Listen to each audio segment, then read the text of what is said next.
All rolling for the Blues in their season. First point, first result really, and now they can move on and look forward to tonight's match. A Didier Crittenden special means the Blues bought back a share of the spoils. Let's take a look at the highlights from the first installment of the I-405 Derby.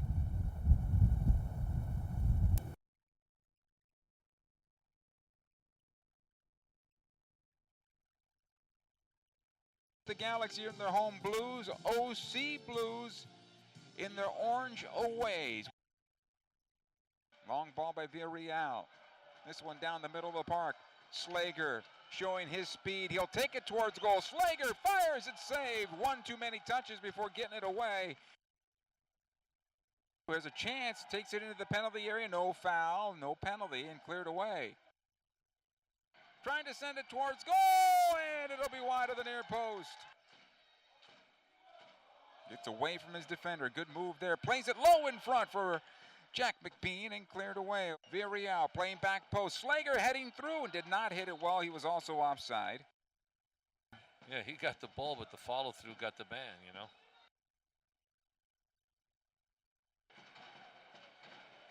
This one in for a Jaquan over the top and out of play. Gets through the defender Smith. Here's a cross towards the spot and cleared away. Good ball here from McBean. Finding Slager. He's got it at the corner of the area. He needs to cut this one back. Fires towards the back post. And it whistles wide. Ball into the area off the restart. Redirected towards goal. Right on the keeper Kennedy. Positioned well. Good work there by Jose Villarreal. He fires and he scores.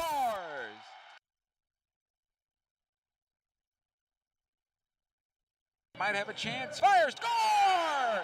And it is 1-1. And this one has come to an end. The Galaxy 1, Orange County Blues 1. Mark Serber alongside Amani Walker. And Amani, just like the Blues, San Antonio's last game was against LA Galaxy 2, and same scoreline. Yeah, and it's a very similar storyline as well. 1-1.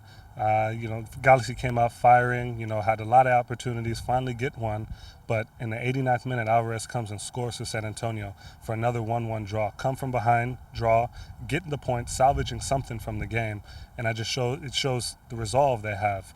And expect San Antonio to come out tonight with that same kind of never say die attitude. And I really expect it to be a good one here. This will be a matchup of two resilient teams who refuse to back down for the full 90 minutes. Earlier this week, we got a chance to catch up with some of the Orange County Blues players and talk about their start to the season and their preparations coming into tonight's battle with San Antonio FC.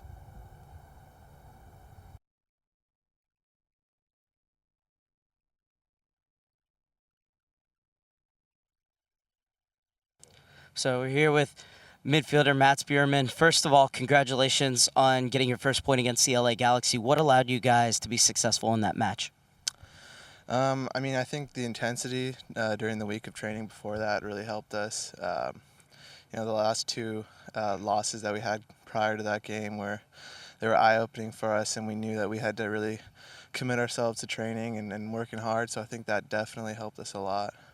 What was it like getting to play inside the StubHub Center? It was awesome. The field was absolutely perfect. It looked like turf, to be honest, and it was a little wet from the rain too. So it was really nice. And if you can't play on that field, you can't play. Period. And what are the biggest things that you guys can take from Friday night's game and build on moving forward? Well, Galaxy's a pretty good team. They seem to be up there every year. So I think confidence will be a big thing. The two losses really. They kind of they made us feel maybe that we weren't ready for the season, but this was a big step for us, and I think it shows other teams too that we're not some scrub team. We have talent, and I think we showed it during the game. With midfielder Mats Bjurman, and Mats, you went from signing to being a rookie to finding yourself in the starting lineup in the first game. First of all, how do you feel about that progression? And second of all, do you feel more and more comfortable with each game, or did you feel comfortable right from the start? Well, I felt pretty comfortable right from the start. I started in the preseason games leading up to it, so it wasn't a huge surprise for me. But I'm definitely thankful for the opportunity and the confidence the coach is showing me. Um, it's really been an awesome experience, and I'm just really happy to be here. What's the jump like in the level of play from the college level to the professional level? I mean, obviously the field is the same. You played at UC Irvine, and now you're playing with the Orange County Blues at Anteater Stadium. But is there a big jump from that college game to the professional game? Yeah, I mean, the speed of play is definitely faster, and just, I mean, it's just more intense. Guys are really, fighting for their spots every time they're out there. So the intensity is different too. And yeah, I mean, just speed of play. It's tough, I think, at first maybe to adjust, but I think once you get into it and stuff, you can really just feel comfortable. And I've been feeling more and more comfortable after each game, definitely. Well, thank you so much for your time, and best of luck on Saturday when you guys face off against San Antonio. Thank you. Thank you. Thanks so much, man. We're here with Veneria Valima. First of all, how are you enjoying your time in Southern California so far? Really enjoying it. Really like the weather, and being around the team and everything is very nice. So I'm enjoying it so far. And obviously for you, a new team, for a lot of these players, a new team, and it takes time to gel. Where do you guys feel you are within your evolution as a team right now? Yeah, obviously it takes a little while to gel, get to know your teammates, but I think we're going in the right direction very quickly. So I think we're gelling very well. And you're from Finland. You've played for the Finnish U20 national team. What was that like to put on the jersey and represent your country? Yeah, obviously it's a lot of pride when you put your national jersey on. So it's a very proud moment always. What would you say are the biggest differences between soccer and the development of players coming up through the youth ranks in Finland and soccer in the United States? I'd say here the game is a lot more physical, fast tempo, but I think it's very developed a lot in terms of technical players here. There they focus also on the physical aspect, but I don't think they're maybe not advanced in it. They focus a lot on technical development when they're younger. And who's the best player you've ever played against? What was your greatest soccer experience or soccer moment?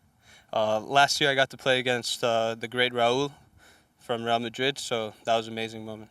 When you were at Tampa Bay playing against the New York Cosmos? Yeah, that's right. And how is the difference transitioning over from the NASL to the USL? I think in terms of the soccer aspects, it's a little bit faster tempo, more pressing in this league. There it's maybe a little bit faster, more maybe it's more tactical, not sure. There's a lot more experienced players in that league as well. Here it's more of a variety of young guys and older guys. So. And with this Orange County Blues team, what are you seeing where you feel that you guys have the tools to be successful and go on and win this USL championship? I think we have a good group of hardworking guys. Everyone's very passionate about it, as well as the coaching staff. They push us every day. So I think just the work ethic around the players and the coaching staff, and all the way down to the kit man and Ben. So I think it's a very good organization right now. Now, I know nothing more than 3 points will do for you guys, but the reality is playing against LA Galaxy 2, a point is a very good result. What were the improvements that allowed you guys to go on and get that draw against LA Galaxy 2? Yeah, I think it was a decent result for us. Obviously, we were hoping to win, and I thought we could have won that game. I thought we were better, maybe a little bit more comfortable playing out of the back last game, but we still need to improve in some areas, especially in the attacking third of the field. And as the Blues have proven last year, they can beat LA Galaxy 2. What do you guys have to do to beat not only LA Galaxy 2, but the other teams going forward? We just need to keep working on our game, focusing on us, and just trying to improve day after day. So I think that's the mentality. And as a team, you guys are going for the USL Championship, definitely have the players and the tools to win the USL Championship, and that's the team goal. What are your personal goals as a player and for your development? Just hoping to contribute any way I can. Obviously, the team goals are the most important thing. As long as I can help the team win games, then I'm happy. And what's it like playing under Oliver Wies, who played at the youth international level for Switzerland and some high level teams in Europe, and then of course Barry Venison as well, who is a legend in England. Yeah, I think they both have a very good, vast knowledge of the game. They're both very passionate, like I said. So it's very good to work under them, and I think they always point out little aspects of your game that you can improve, so it's good. Well, midfielder Velima Veneri, we're so happy to have you at the club, and we look forward to watching you play on through the rest of the season. Yeah, thank you. Appreciate it.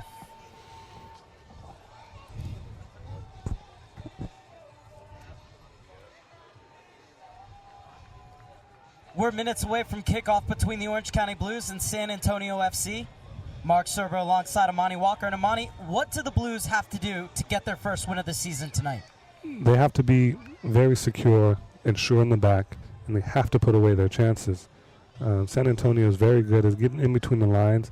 They have pace up top, so as long as the center backs stay in a good line, keep everybody in tune with them, keep their two holding center midfielders in front of them with decent spacing, and Caesar or Jaco up top, if they can finish the chances that they have been getting and that Blues fans know that they can take, I think they can have a lot of success tonight. Now, San Antonio FC against LA Galaxy 2 did a great job of getting behind the ball, keeping their shape in that 4-2-3-1 formation, and then at about midfield, that's where they would meet them and squeeze the game, win the ball back, and then try and take off from there. Do you envision them coming out and doing the same thing, especially considering that this is their third game in 7 days, or do you think they're going to play a higher line tonight? Well, you just said it. It's their third game in 7 days, so the last thing that I expect them to do is to really push high for the whole entire game. They're going to be playing on tired legs. They've been traveling a lot, so they'll kind of want to sit back, let the game come to them, and earn their right to play. They have two very experienced center midfielders. They have a great goalkeeper in the back that has MLS experience and all over the country here, and two center backs that really know what they're doing. That's a very strong center midfield, center defense, and a goalkeeper that'll keep you in line, keep you in check, keep everything organized and in front of them. So don't expect them to do too much too quickly, but get themselves in the game and then push on from there. As we take a look at the San Antonio FC starting lineup, Carlos Alvarez scored a real special goal in the 89th minute to get the point against LA Galaxy 2. Yeah, it was amazing for him because it was a 1-1 draw. They saved the point. They still haven't lost yet this season in their inaugural season. But more importantly, he did in front of his home. He's from East LA, right down the street, Carson, California, StubHub Center. That kind of goal in front of your home fan, there's nothing better than that. And for the Orange County Blues, two huge changes to the lineup. First, Andre Campbell makes his debut for the Orange County Blues after coming back from injury, the Jamaican international. While in the midfield, sitting next to Ivan Mirkovic, will be Oriel Cortez, the 26-year-old Spaniard, whose papers finally cleared. Yeah, Cortez is such a special player, so smooth on the ball, suave, really. They're going to really enjoy his presence in there because he has the ability to bring the game down, cool it down, find the right pass, a decisive pass. And Andre Campbell, what a great talent he is, such a great left foot, can get up and down the field. Jamaican international, he said, plenty of experience in Jamaica, in the States here. The Blues will miss Muse's service, though, but Andre Campbell is just as good. He'll come in and do quite a bit of the same. And, of course, even though Muse is on the bench tonight, Didier Crittenden is in the starting lineup, so there's your service for you. Yeah, scored a great goal against the Galaxy, as we saw earlier in the highlights from the LA Galaxy last week. Great free kick. He can do that almost everywhere on the field. Expect to see a lot from him when we have set pieces tonight. And as we take a look at our players to watch, Didier Crittenden will be looking to find this man up top, Trayvon Caesar, who did a tremendous job on international duty, scoring in the World Cup qualifiers. And in each game, he looks like he's getting closer and closer to opening his account for the Blues. Yeah, the Blues fans are going to hope that tonight is the closest, as in the goal. He's created so many opportunities. His team has created so many opportunities for himself. He just hasn't opened his account yet. But any good forward knows it'll come when it'll come, and it'll come in bunches. Goals always come in bunches. So I expect him to be hungry to start opening his account tonight, put a couple in, and really start off this season with a bang. And Carlos Alvarez, San Antonio SC's first ever signing.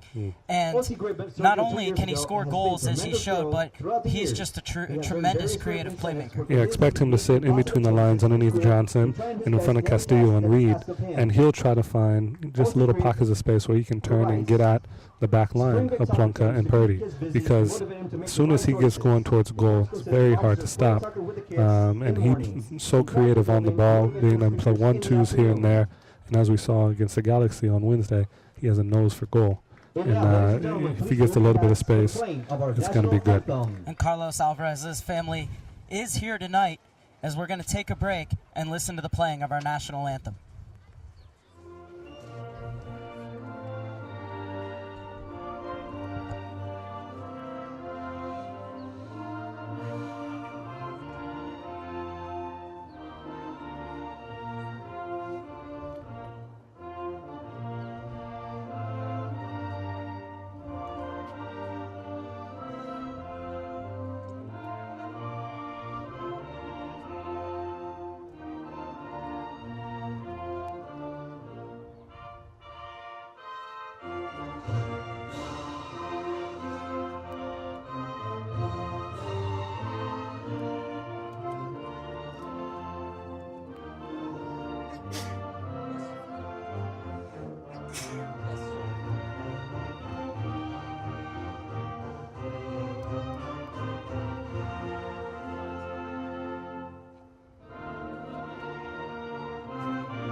Another gorgeous night in Irvine. Perfect night for soccer between the Orange County Blues and San Antonio FC. Mark Serber alongside Amani Walker for the first ever meeting between these two clubs.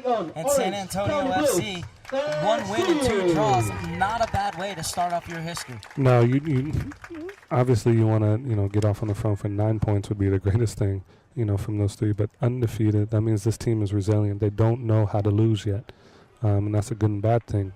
Good for San Antonio that they fight. Both of those draws, it came from behind, scored late, 89th, 90th minute, Alvarez's goal against the Galaxy. That means they never give up, never say die attitude. Expect more of the same tonight against the Blues team, who are seeking their first win. And for the Orange County Blues, Barry Venison said that the real positive about the draw against the LA Galaxy 2 was they walked off the field disappointed because they felt like they should have gotten all 3 points. He said every single game they're getting better and better and better, and that's exactly what you need, especially in the early days of the USL season. Yeah, exactly. It's so hard when you have 9 debutants from your first game. Completely brand new team. So by the time you get to the first, second, and third game, you're trying to work out the kinks, smooth over the edges a little bit. And progress is what you want to see if you're a coach, if you're a fan of the OC Blues. And that's exactly what they're giving you, progress. So I think it'll be better. I think they're going to find some goals tonight. I think the ability is there. It's just about putting all of these things together into one complete performance, with no mishaps, no mental errors, no mental mistakes, because those will kill you really quick and drop the momentum. Your referees for this evening are Alan Chapman in the center. Alexander Lutman is the assistant referee number 1. The AR2 is Adrian Gonzalez. And the 4th official in between the benches is Cecil Valero. San Antonio breaking out of their huddle.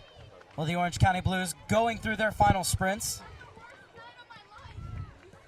And this is a team that says they're a tight-knit group that will battle through to the end, and you get that feeling with both teams, especially the way that San Antonio has fought back in their last 2 games to share the spoils against Swope Park Rangers in their first ever home match in front of just under 8,500 fans. Tremendous atmosphere at Toyota Fields, and then away at LA Galaxy 2.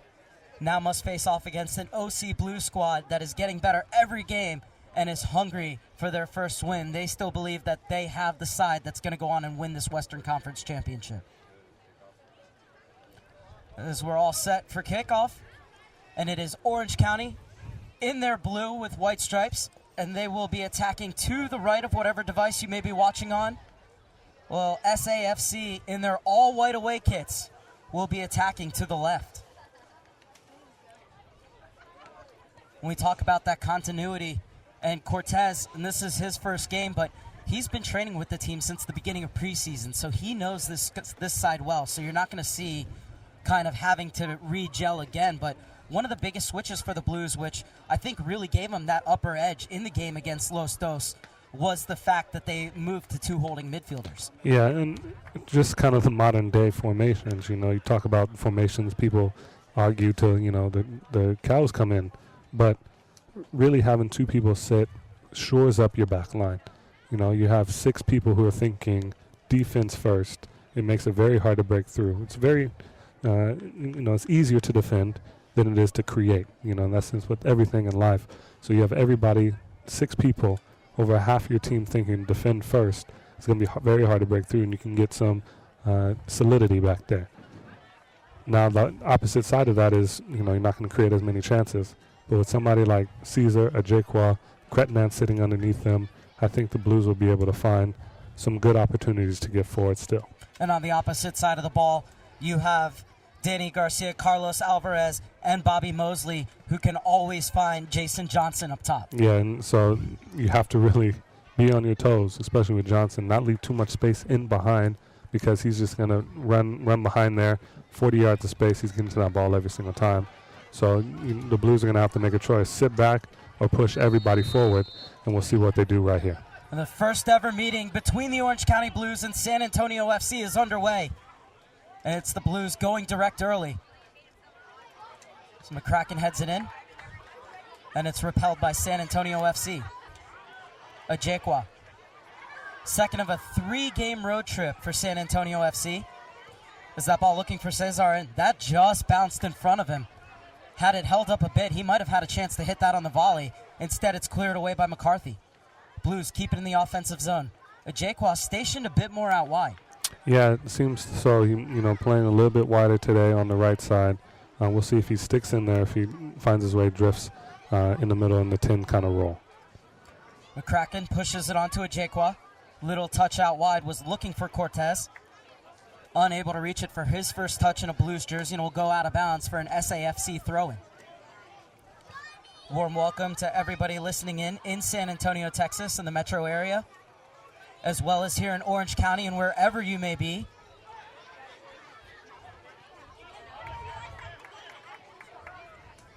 So this is Palacios getting forward. He'll go back with it to McBride.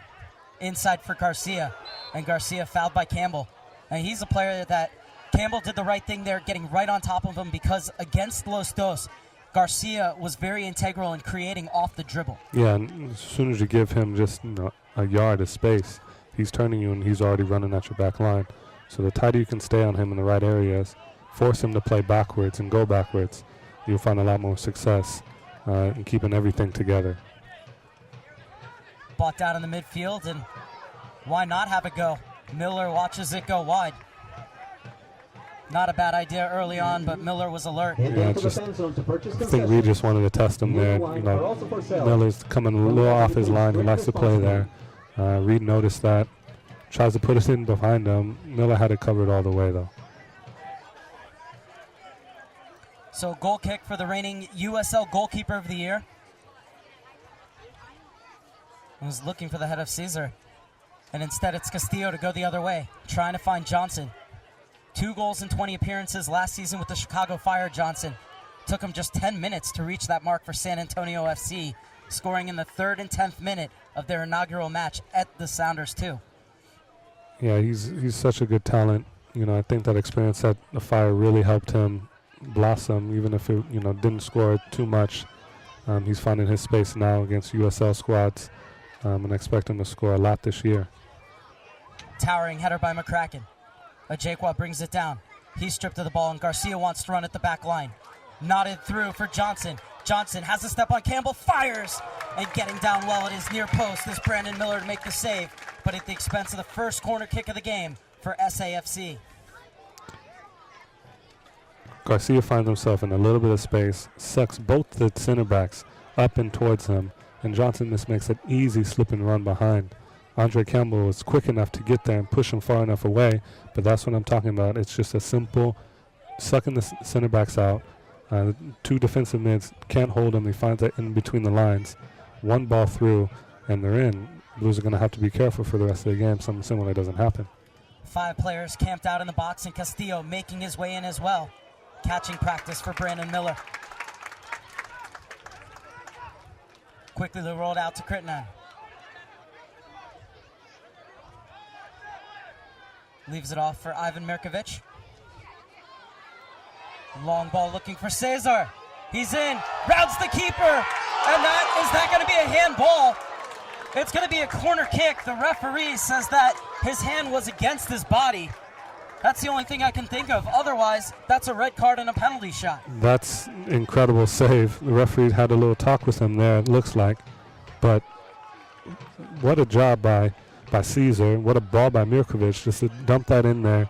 Drops right there. Stephen McCarthy right there telling his other center back, you saved us there. I'm sure Josh Ford is feeling the same way. McBride, the rookie, out of Elon, where Darren Powell coached. Rewarding his coach's faith for him at the professional level. Second corner kick of the game for the Orange County Blues.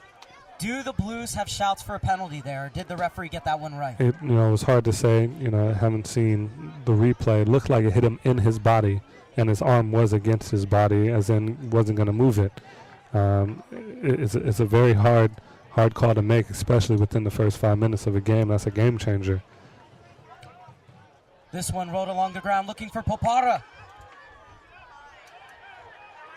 This time a goal kick.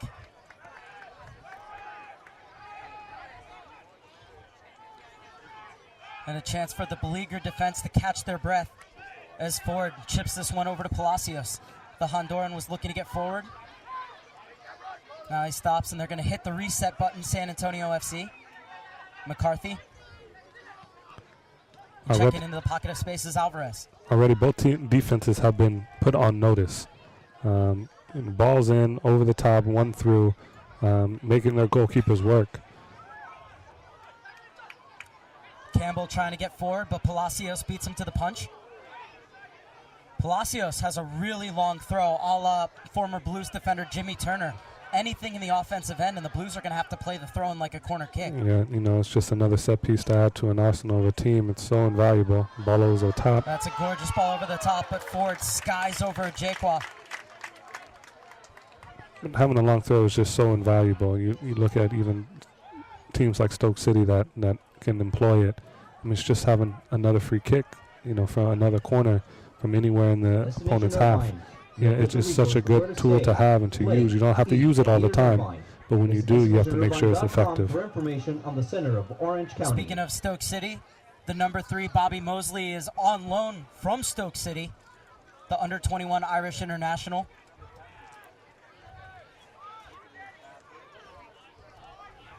And this is Purdy. 7th minute and still no score, but plenty of chances for both sides between the Orange County Blues and SAFC as Campbell gets forward.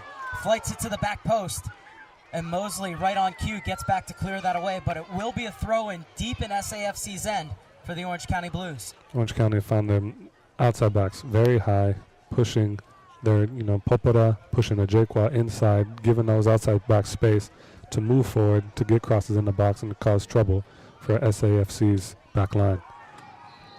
And Jaqua is going to win the free kick. So a chance for the Blues. This one going to be played like a corner. And it's Campbell coming all the way over to take.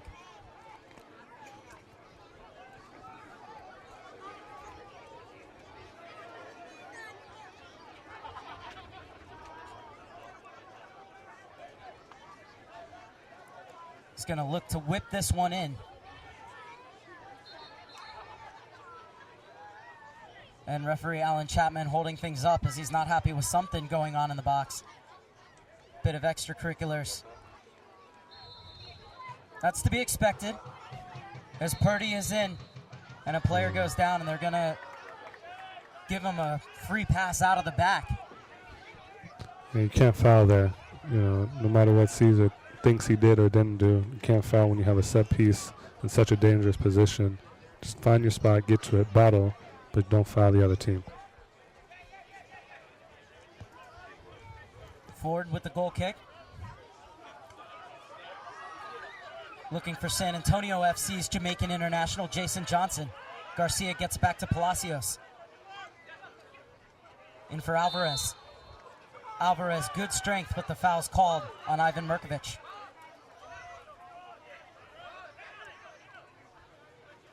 Played quickly into Johnson. Holds off Mirkovic. Over to McBride. Castillo, who represented Colombia at the 2002 World Cup, gets it out wide. And he'll get it all the way back to Ford, who's worn the Orange County blue jersey a couple years ago when he was loaned down from Seattle Sounders. Yeah, so he's very familiar with Orange County, LA area. UConn grad. Very good goalkeeper, a lot of experience. Sounders, and here in OC, in the OC, excuse me.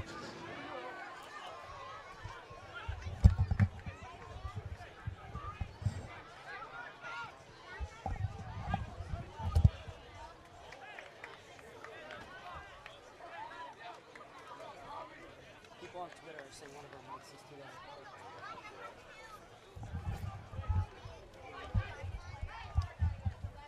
Well, Campbell's chomping at the bit to get forward at every opportunity.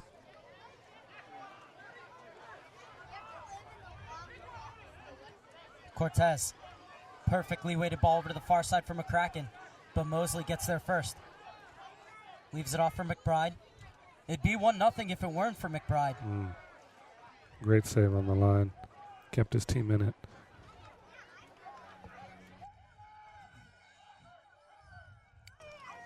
Johnson has Plunka keeping him company. Jaquan trying to take off. Stifled in the middle.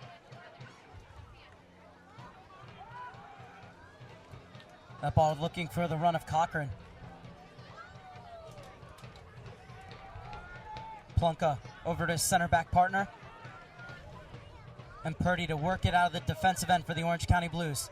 Campbell, well shielded out by Garcia. Very well. And now he's off. The former FC Dallas man is into space. Campbell getting back and making the tackle, but at the expense of the second corner kick of the game for SAFC. Great recovery there by Campbell. Yeah, and it equaled the 1-2 between Alvarez and Garcia. SAFC did really well to ride the pressure of the Blues there for a bit, push into the opponent's half, win a good throw-in, and make something out of it real quick.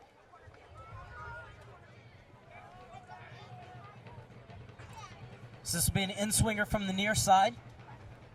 In the 12th minute of play, doesn't beat the defender at the near post. Palacios will gather. And sent back in, but right at Campbell. I think it was just safety first from Campbell there, just to push everyone up. And Caesar providing high pressure.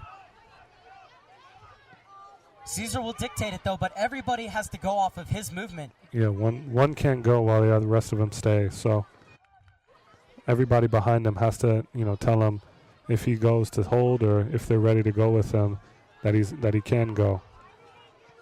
But he wants to push. He wants to press. He wants to keep that defense on their back foot the entire game. And this time it's going to be a Jaquan whistled for the foul, but a great ball laid into the path by Poparo. Yeah, they're trying. They're trying the back line. They're seeing what they can handle. If they can turn on the dime, if they can turn quick, follow a ball, face their own goal, defending, which is a very hard thing to do. It's just a test. First 10, 15 minutes, and then both teams can settle into the game and find a little bit more of their rhythm.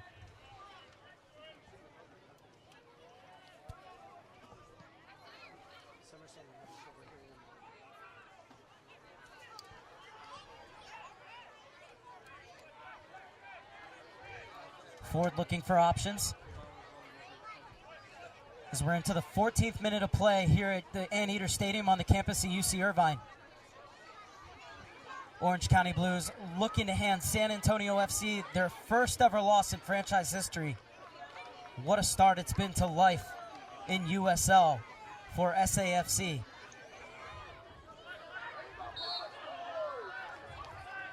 And Mirkovic winning the free kick.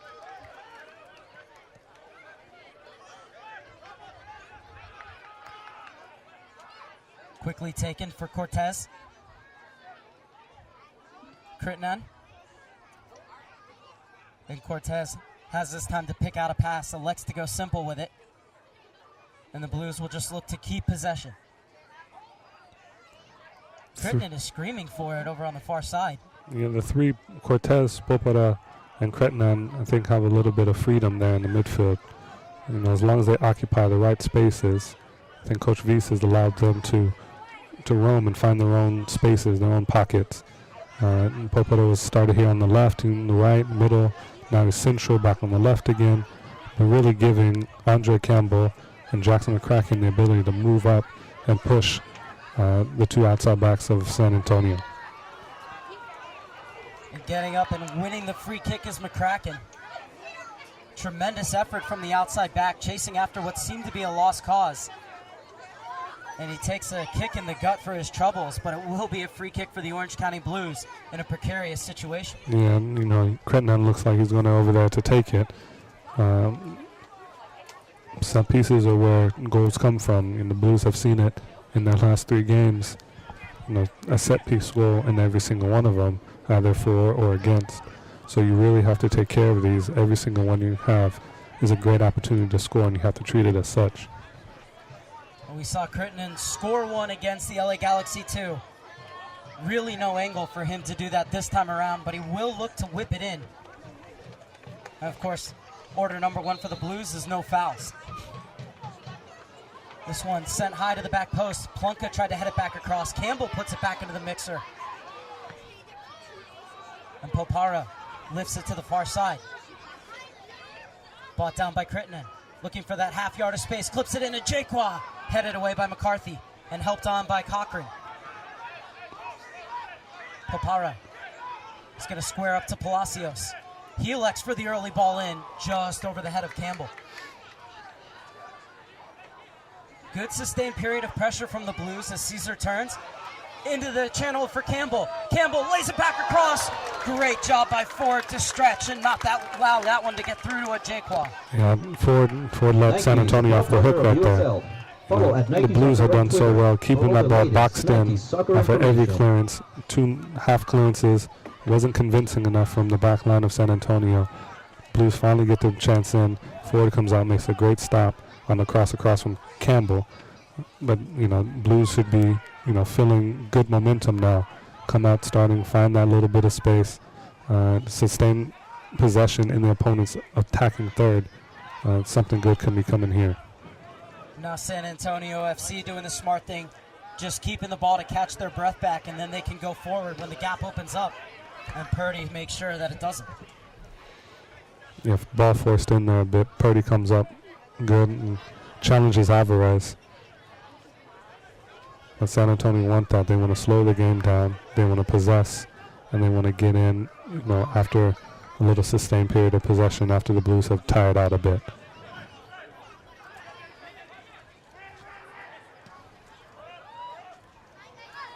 Lovely one-touch combination passing. Opens up the wing for Popara, but he ran out of real estate. Telling the assistant referee that he kept this one in. Adrian Gonzalez has the final say, though, with his flag.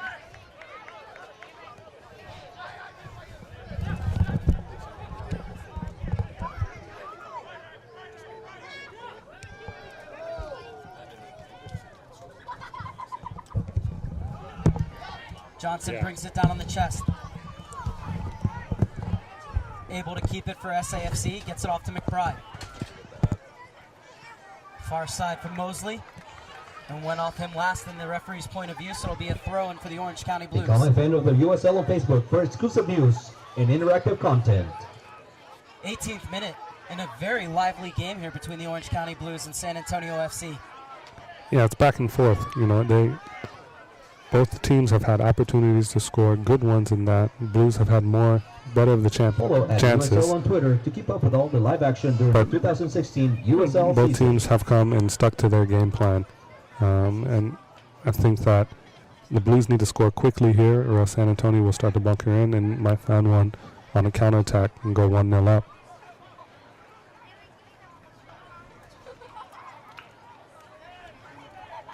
San Antonio will creep further up the near side via the throw-in. Get into the game through the USL social media channels. Follow the USL on Twitter, Facebook, and Instagram for news, live game updates, and video highlights from across the league.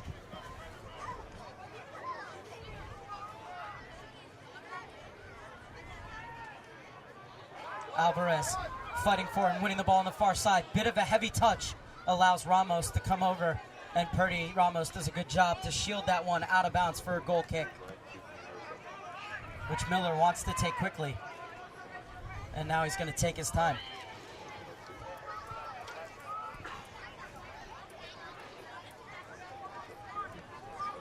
Plunka's slotted in nicely in the absence of Griffiths in that center back position. Yeah, he's doing very well. Now that Cortez has come in, you know, and kind of taking on a different role, Plunka is not needed with Mirkovic, and now he can slide into a more defensive role and use his ability on the ball and his ability to organize along with Stephen Purdy Check out at USL Soccer and on really Instagram to see keep match that highlights solid. and action shots Those two from in the games back, around very the solid. USL. And this is Purdy. Mirkovic will use his safety valve in the keeper. Good distribution under pressure. Killed instantly by Campbell. Mirkovic. Very strong on the ball there from Mirkovic. Just about to say, somehow got out of there. And then Cortez went to take that one when I think it was meant to go across to Plunka. But it opens up the space for Campbell on the far side. Into the channel for Popara. Campbell on the overlap allows Popara to take the inside route. And clipped in and headed away by Mosley. Good idea. McCracken was there on the corner all by himself. Crittenden looking to combine with Cesar.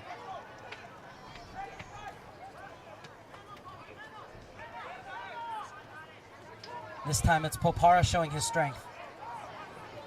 McCracken. Popara slow to get up, but he looks to be okay.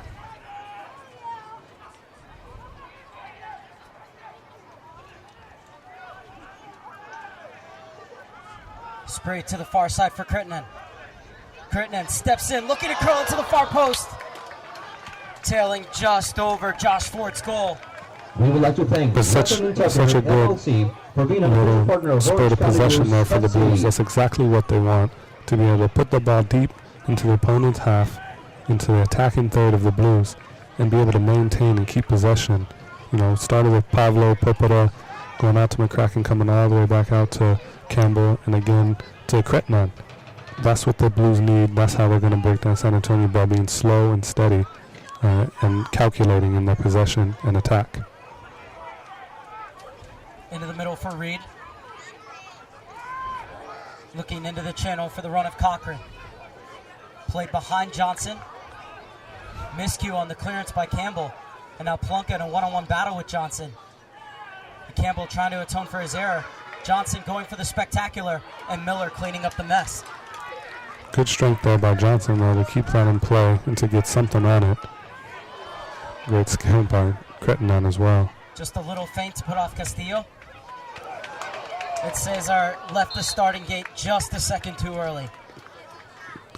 Tremendous vision, though, from Cortez there to be able to put that ball, weight it perfectly in. Caesar just started a little bit too far behind the back line, but the idea was there. Nike is a proud partner of the USL. Follow @Nike Soccer on Twitter for all the latest Nike Soccer information. Palacios. And it's the pressure from Caesar, allowing the Blues to win it back, albeit a bit higher up the field.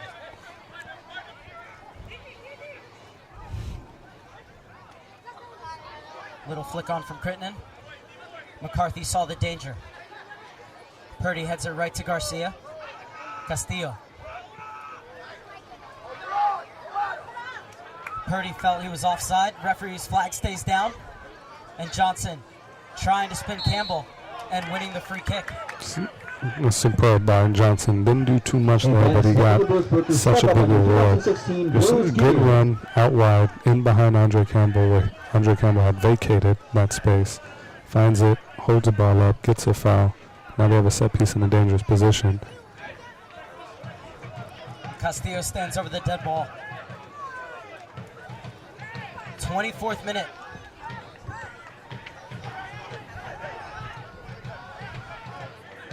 Orange County setting up their line right on the 18.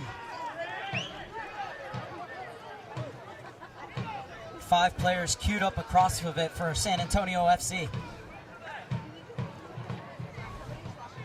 2-man wall for Brandon Miller as Garcia has joined the party. So it could be Castillo on the left or Garcia to ping it in on the right.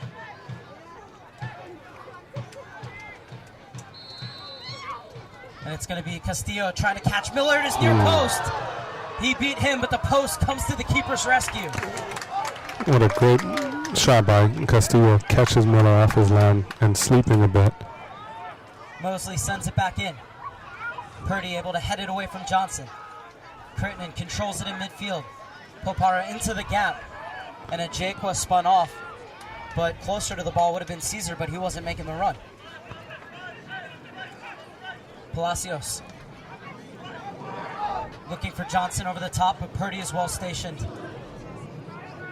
Mirkovic flicks it on for Caesar, and bowling into his back is McCarthy. What a heavy challenge.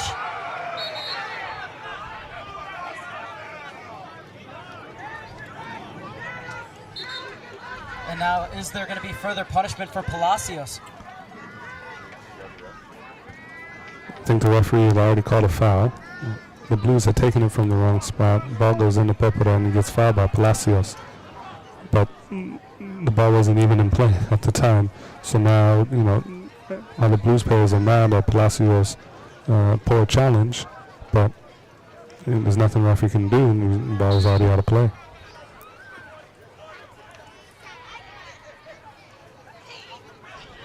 Blues elect to play it short. 26 minutes and still no score between the Orange County Blues and San Antonio FC, but a very entertaining affair here at Anteater Stadium. Caesar in the pocket. Ajekwa wants it through. Caesar wanted to have a go, and Garcia stepped in front of him. And here's Garcia taking off on the dribble, and that last touch was just a bit too heavy. Campbell opening up out wide. Look at that run from Popara. A little too much mustard on that ball from Campbell. Orange County Blues will let you thank Sports One Marketing, a Warren Enterprise, as a front partner of the Blues. Such good action back and forth in this game. With both teams having the opportunity. Castillo off the post and just down the other side. Caesar has an opportunity. In my opinion, should have shot just a little bit sooner or made a decision one touch earlier. But this game is back and forth, and we're only 25 minutes into it. You get the feeling that there will be goals. Goals are going to come. I was just about to say that. Reed sprays it to the far side from Mosley. The under-21 Irish international saved by Cochran on that occasion, but then Cochran whistled for the foul. Challenge did come in just a bit high. Jacob was able to jump out of it a little bit, but it's still a dangerous play. Chapman wants to have a word with Cochran. The referee is always gonna stop play, try to settle him down just a little bit, get control of the game again, because it's such a great game going back and forth. Don't want to mar it by yellow cards and red cards. So will be a free kick on the near side for Orange County. Crittenden standing over it. Johnson stepping in so he doesn't play it short. Cortez trying to run in front of him. And now Crittenden will get it up top. Ajekwa flicks it on for Caesar. Unable to turn Palacios. And now work to do here for the 22-year-old, but he does the smart thing and let it go out of bounds for a throw-in for San Antonio FC. Keep up to date with the USL all season long by visiting the new USLsoccer.com for everything you need to know about the USL.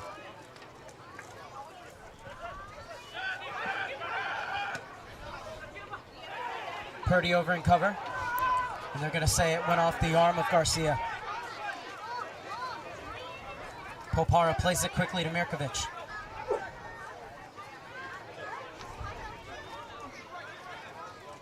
Krittinen. And the former Servette man gets it over to Plunka. 22-year-old German leaves it off, and that's going to be a heavy touch. And I believe our first card of the game is going to come out here. And it's going to go against the new boy Cortez. How many times, Amani, have we seen that challenge come in after a heavy touch? Yeah, and it's a friend of mine used to call it touch tackle. You take one touch and then you have to tackle it back away. It's just a skill. He gets away from you. Nobody's perfect, but it's the reaction afterwards. You want to win that ball back. You want to feel like, to get possession from your team because you lost it. And sometimes it comes into a heavy challenge and an eventual yellow card.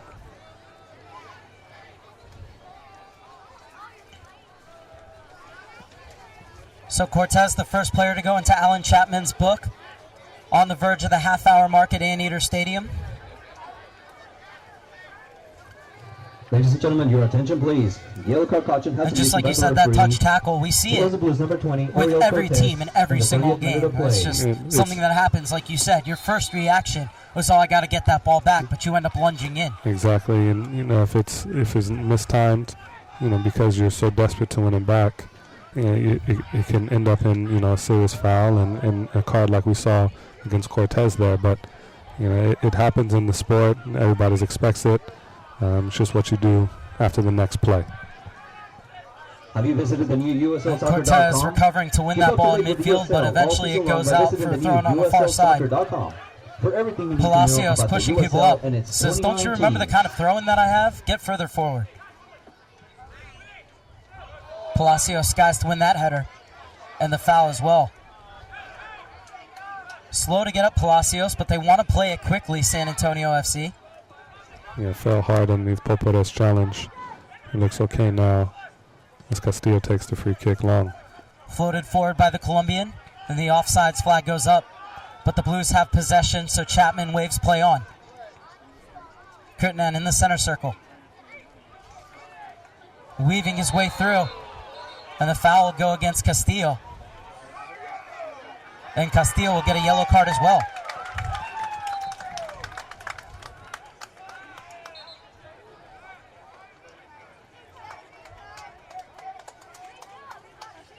Heavy challenge, reaction. Don't want Krittinen to get past him there and have a free run at the back line. If the ball gets through, the man gets through, not both. Cortez claims he got the ball. He might have had a case there. The referee deemed he came in and scissored, caught Didier with both of his cleats, gives him the yellow card for it. And now Blues are going to be able to reset with this free kick just at the edge of the center circle. The Blues have 5 wide across the box. Krittinen leaves it off for Mirkovic. Bit of a missed touch, but he's able to rescue the situation. And it opens the space for Popara, trying to slide it through for Ajekwa, and then cleared to safety by McCarthy. Good idea by Popara there, just Ajekwa was on the wrong side of McCarthy. McCarthy was able to stop it. Campbell. Stabbed away by Palacios, so it's going to be a throw-in for Popara. Krittinen loves to sit a little bit deeper so he can float balls in like this. And looking for the flick on was Castro. Or Cortez, beg your pardon. Palacios gets it away from Campbell. Garcia wants to run. Campbell says no, but he'll be whistled for the foul. And that's a tackle much like Castillo's, where he got the ball, but he got a lot more of the man. And the referee will talk to Campbell today. Castillo's going over there and asking, why didn't he get a yellow card when I did? Castillo did kind of scissor him. Andre Campbell did go in with one foot sliding on the ground. But the referee tells him no more either way. You know, one thing I'm noticing about the chances that the Blues are creating, Amani, is that a lot of times, and the reason I'm bringing this up is it's because of Campbell. For instance, that shot by Popara, well, he created that half yard of space for him to step inside by making that overlapping run. So a lot of these chances for the Blues aren't necessarily coming on the foot of the player with the ball who takes the shot, but it's the runs off of him that's opening up the space for them. And that's, as a coach, that's all you can ask for. Soccer is played with 11 people, not one. You know, the person on the ball is most important, but it's everybody else creating space around them that really makes everything tick and work. Now it's SAFC's chance to get forward. Still no goals in the 34th minute. Free on HD on YouTube. Follow the action Castillo's on the hit the USL post for the visitors. YouTube channel today. Well, Trevin Caesar rounded Josh Ford only to see a shot saved off the line by McBride.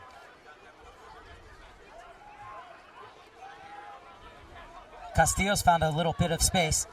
Sets himself up, fires! Well, if he hits the crossbar, he'll win the 3-bar challenge. I think so. That shot come cannoning off the near post. All Miller could do was just watch and hope that his goal did his job, and it did. Castillo rounds the outside back, and McCracken over there finds just a little yard of space, and what a cannon he has on that left foot of his. Smanks it off the near post there. Blues are lucky not to be 2-0 down.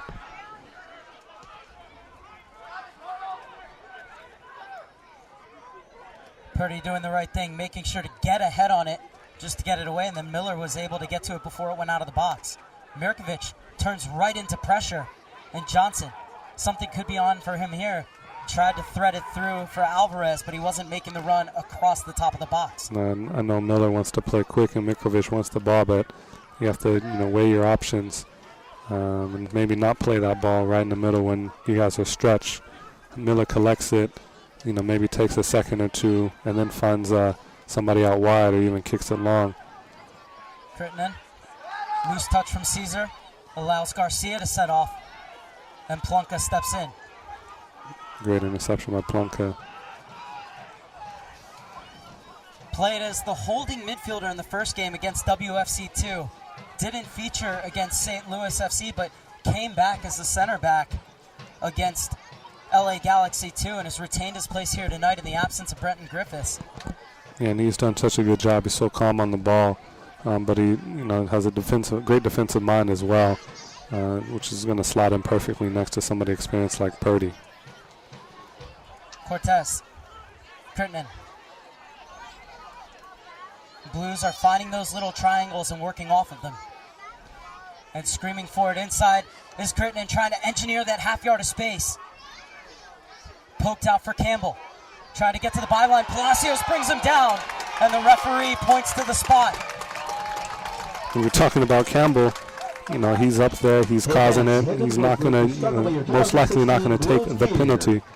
But he's the one who draws it. It's such a, to credit to the game plan that the Blues have set up, pushing McCracken, pushing Campbell up, letting Pavle, letting Didier, letting all of them kind of roam free in the middle, create their own space. It's Cortez that finds Didier in the box. Campbell can go, little step over, beats Palacios. Palacios, has nothing to do but bring him down. On the flip side of that, Palacios has to be smarter there. He knows that Campbell's already passed him. Maybe shelter him out, but you can't lunge. You can't go to ground there. You're always going to give up a PK. You're going to put your team in just a very tough spot. Well, especially because when Campbell puts his head down, there's only one place he's going to go, and that's to the end line. And, just let him go there. Shelter him there. Stop the cross. Don't worry about stopping the man inside the penalty box. But Palacio will learn. He should know. But, depending on what happens on this PK, he might be regretting this decision. And you hope that Campbell's okay. Did so well to win that penalty. Done so well in the first, 36 minutes of this game as well. We hope he's all right because the Blues will miss him if he has to come off. I guess you could say the silver lining, if he does have to come off, is that Roy Mius is on the bench. And talk about the depth of this Orange County Blues squad. When we talked about Plunka starting as a holding midfielder, now playing center back, you have the same in Ryan Felix, who can play both as a holding midfielder and a center back as well. So plenty of players that can slot into different positions. But right now, it's all about Didier Crittenden and his chance to score his second goal in as many games. The first was from a free kick, this one from 12 yards out.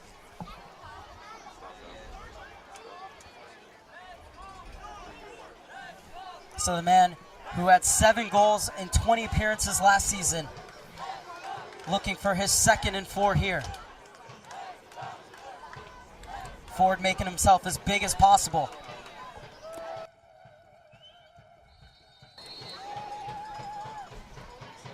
Didier Crittenden, as cool as you'd like. Orange County grabbed the lead, and you have to say deservedly so, Amani, for their enterprise in the last 10 minutes. Yeah, they've been, for even longer than that maybe, they've been keeping possession in the San Antonio FC's half.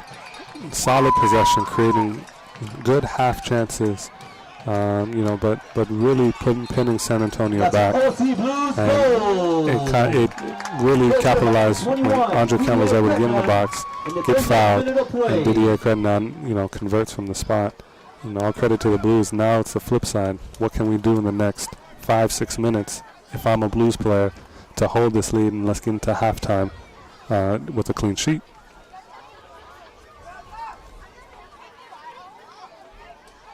Say San Antonio FC very unlucky to be down 1-0. Certainly a penalty, but Rafa Castillo has hit the post twice. And they had that early chance with Johnson in the beginning of the game.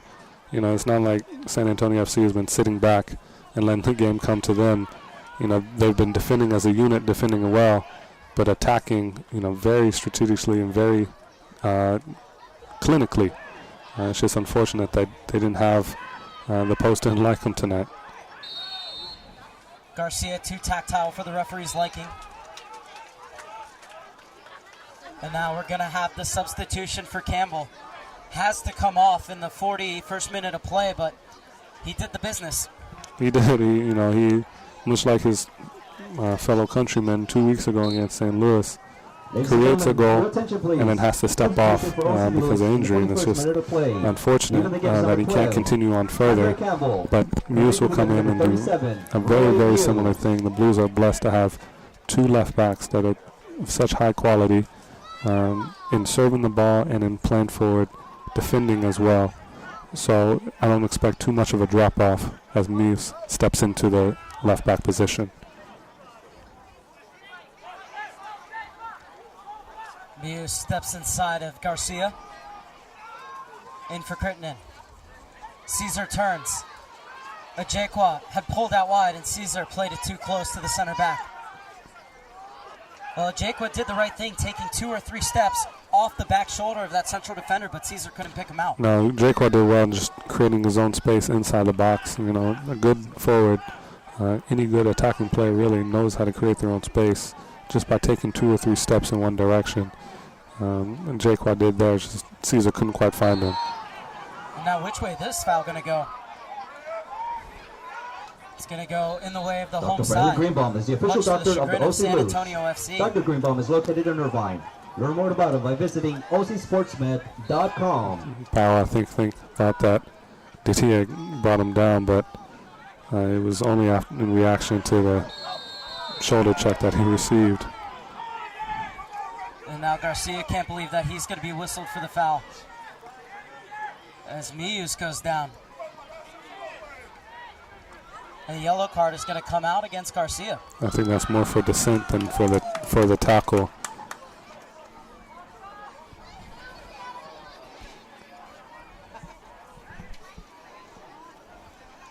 So things heating up in the 43rd minute. Garcia becomes the 3rd player to go in Alan Chapman's book. And Crittenden with another chance. Ladies and gentlemen, your attention please. The yellow card costume has been issued by the referee to San Antonio FC number 11, Danny Garcia, in the 43rd minute of play. Kicks. Speaking of which, at halftime, we're going to have a feature where we have Roy Muse teach us how to whip in the perfect free kick.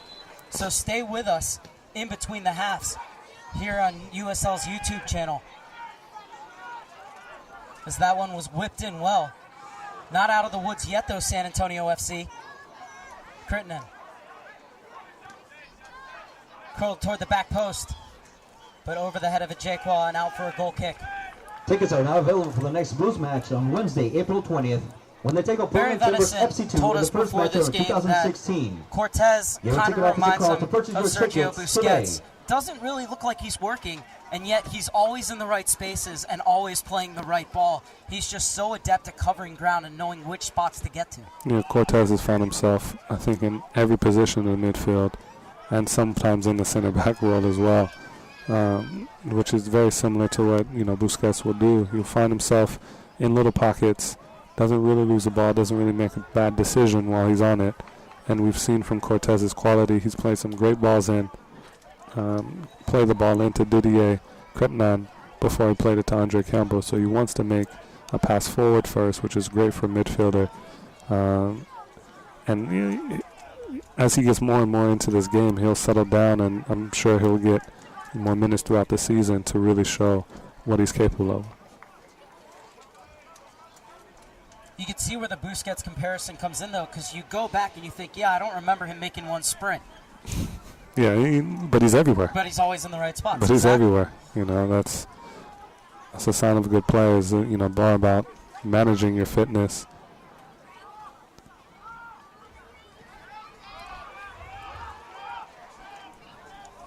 Inside the final minute of first half regulation, Orange County leading 1-0 via 39th minute penalty from Didier Crittenden. Both sides have had their chances in what at times has been a bit of a slugfest, but for the most part, this has been a very well played first half by both sides. Yeah, it's great back and forth. Good opportunities for both teams. And here comes one for San Antonio. And the tackle coming in from behind, and Chapman will go to his pocket once again. This time it's going to be Popara.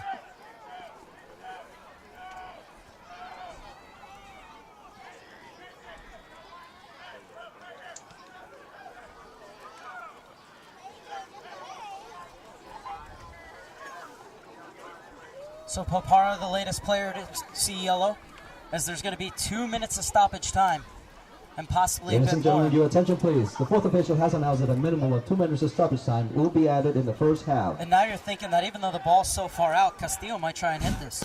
Well, like you said, he just needs the crossbar and left, to hit all three. Ladies and gentlemen, your attention please. That's where 2 goals, right? Yeah, it must be.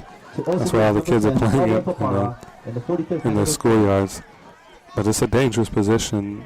Stephen McCarthy back here on the back post. I think he'll look to get on it, maybe head it back across to San Antonio FC player running in.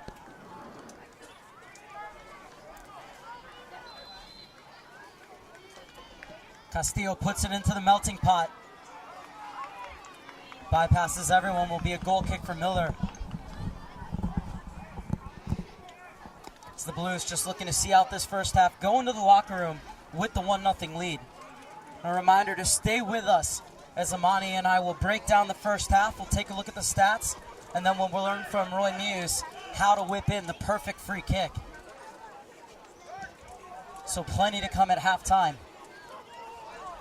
There's still some work to be done here. It looked like and exactly the right thing by Alan Chapman to stop the play because it's a head injury, as it looked like Palacios, fair challenge, went up for it, but he definitely caught Cortez on the back of the head. Yeah, just nicked him there on the back of the head just a little bit. But like you said, it's fair play to them both. They both had the right to go for it. Cortez just got there first. Palacio couldn't really do anything about it. Cortez has had a strong showing. Chapman's gone to his book 4 times. Do you think all of those yellow cards are warranted? I think they're warranted in trying to keep control of the game, not letting it get too chippy. You have a couple players out there that were testing it a little bit, and I think he just wants to keep everything under control. The longer you go without a card, it's either you're just having a really good game, it's pretty simple, or you're really trying to, do the opposite, and you're trying to keep control of everything. So make sure nobody can really give anyway cheap fouls. But that is to say that, Blues could have had a shout for a red card early on in the game when the ball was cleared off the line and it looked like it went off his head. So I think the referee's done well with the cards today. Hopefully he can continue that throughout the second half. It was sportingly played from Alvarez to give that ball back to the Blues, and it's opened up this opportunity here. And that will be the last action of the first half as Cesar drags his shot wide. Ladies and But the gentlemen, Orange at the end County of the first half, the Blues have a score reads 1-0 San Antonio lead, FC courtesy 0, of Didier Ocean Blues Credence. 39th minute FC penalty. 1. Thoughts on the first half, Amani Walker? I think that the Blues have done exactly what they wanted to come out here and do. Come out, put San Antonio a little bit on the back foot, get some possession in their half, and just shore up their back line. You know, with a couple scares, San Antonio is a good team. This is the reason why they're undefeated this year, and they're showing us today. Castillo with 2 great shots off the post. Johnson got in early, but it's all the bend but don't break rule for the Blues. And if they continue this, they're going to get their opportunities, more opportunities to score, I think, than San Antonio will. And the Blues could come out with their first victory tonight. I think what you're seeing is done very well by both teams is that 3-man line just behind or underneath, as they say, the forwards, are interchanging positions fluidly in terms of, for the Blues, Cortez, Popara, and Kritnan. While on the other side of the ball, Alvarez, Garcia, and Cochran are doing the exact same thing, popping up in different positions and really making it hard for the markers to know who to follow. And that's that's exactly the point of it. That's why you have to have holding midfielders like Mirkovic for the Blues, Castillo and Reed for San Antonio FC to really be able to organize and keep track of everybody. But as an attacking player, you want to create, you want to do something special, you want to find yourself in pockets of space. And both coaches have allowed their 3 attacking midfielders those roles, that ability just to kind of free form and move around, create whatever they need to create. And it's starting to work tonight. As we take a look at the stats, I think they tell a good story. Stats don't always do that, but this shows that this game is very even. The only thing separating these two sides is, 2 posts from Castillo and just 1 bad decision from Palacios. Exactly, and it's fair result, I think. 1-0 at half. The Blues having the lion's share of possession, but also, better chances. 3 shots on goal to, I think it's supposed to be 2 on goal because of the 2 off the post. But very even. 2 good teams here tonight, looking for a win, looking not to lose. More importantly, and I think we're going to see a true fight coming out in the second half.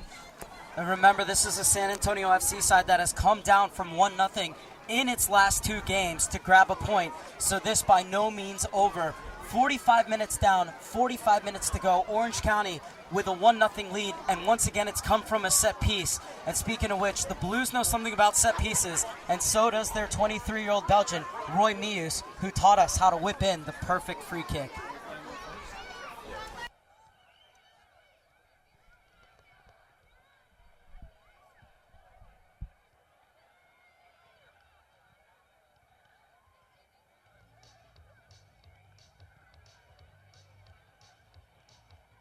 We're here with Blues defender Roy Mius, and you're quickly developing a reputation across the USL as being one of the most dangerous free kick takers. And we wanted to know, what is it that makes you so successful whipping the ball into the danger area? Could you give us some tips? Well, I've always been pretty good at whipping in those free kicks. I've been taking them since I've been playing. And having a left foot is always a benefit. There's not a lot of those. And just a lot of training, like you just train every day, get some balls after practice, whip in 10 balls, and then you'll get it. So there has to be a science behind it, though. Is there a certain spot when you go to hit the ball that you want to hit, and also which part of your foot do you want to hit the ball with? Yeah, it's more your inside foot, but like in between your upper side and your inside, so it's more this side of your foot, and you just try to hit the ball a little bit more on the outside, so it has that spin towards the goal, which makes it dangerous. And obviously, depending on the situation and the placement of the ball, you have different areas in which you want to put the ball into, but where do you generally like to place the ball? Usually between the penalty point and the box, so that line is like the ideal line. whipping it, going it towards the second post. So if no one touches it, it should go into the side net of the second post. That's the ideal free kick. So can we watch you strike 1 or 2 balls? Of course. Awesome. So we're all set to go. We've got Josh Cohen in goal, and you're not going to get instruction like this anywhere else, so pay attention. Roy, go ahead. Here we go, Josh.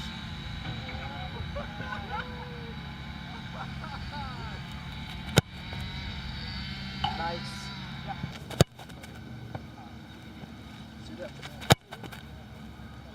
Little.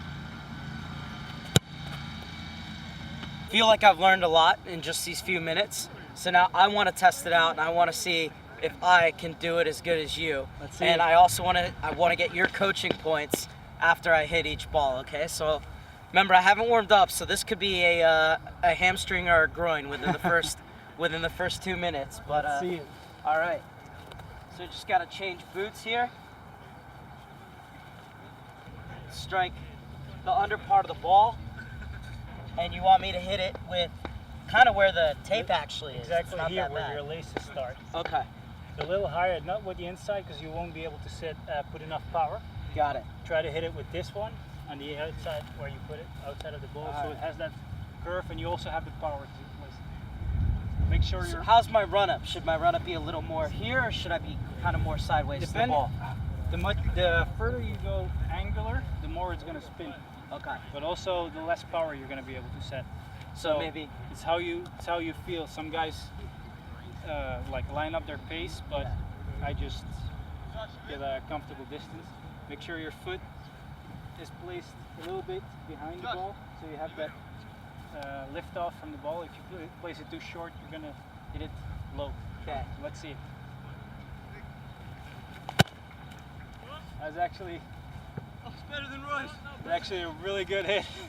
Little more power behind it though. No? That's pure practice though. See if I get a little more power. I'm a little scared of Yeah, the of groin, course. considering it's been about 10 years, but Yeah. we'll see here.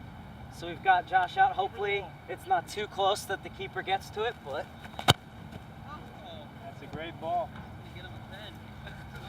coaches, you watching this? We got it. Give him a pair of boots. One more. Josh is on his line. Should I try and catch him at his near post?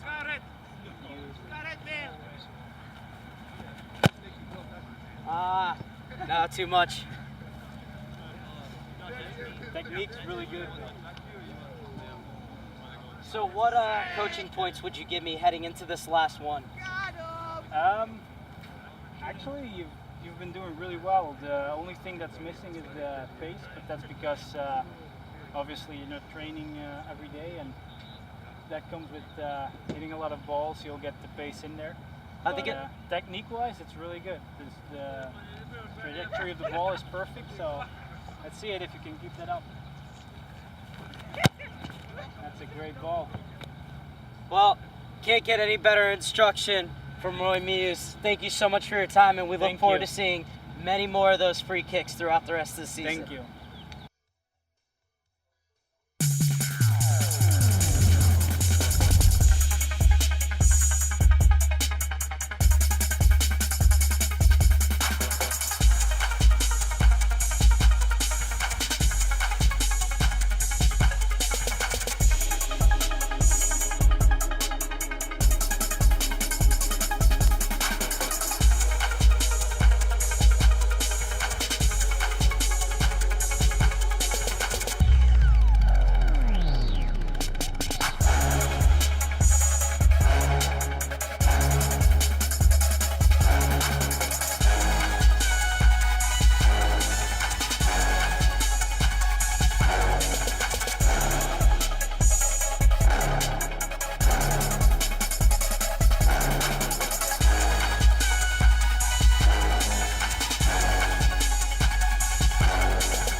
Falls to the foot of Corbin Bone.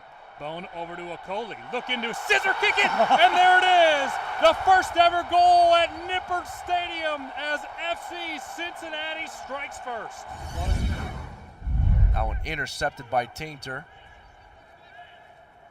And now here comes, this is Johnson, a good burst of What a speed, getting speed. away from a What a bunch of dribble. Montreal He players. scores. Goal! What a play by TFC2. What Wow, a beautiful what a burst goal. of speed by Malik Johnson just moments after coming off the bench.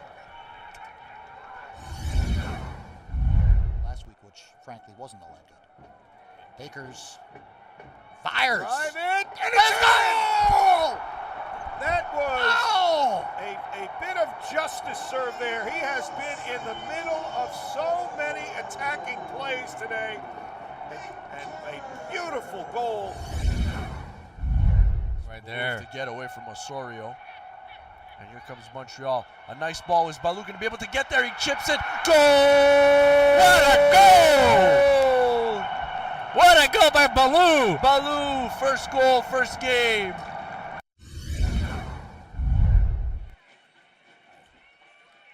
Here comes a shot on goal. It's a Oh, my goal! What a For goal. Energy FC. And keeper could do nothing about it, Simon, because that was a hell of a strike. Absolutely unbelievable. What a debut from Kai Kraft.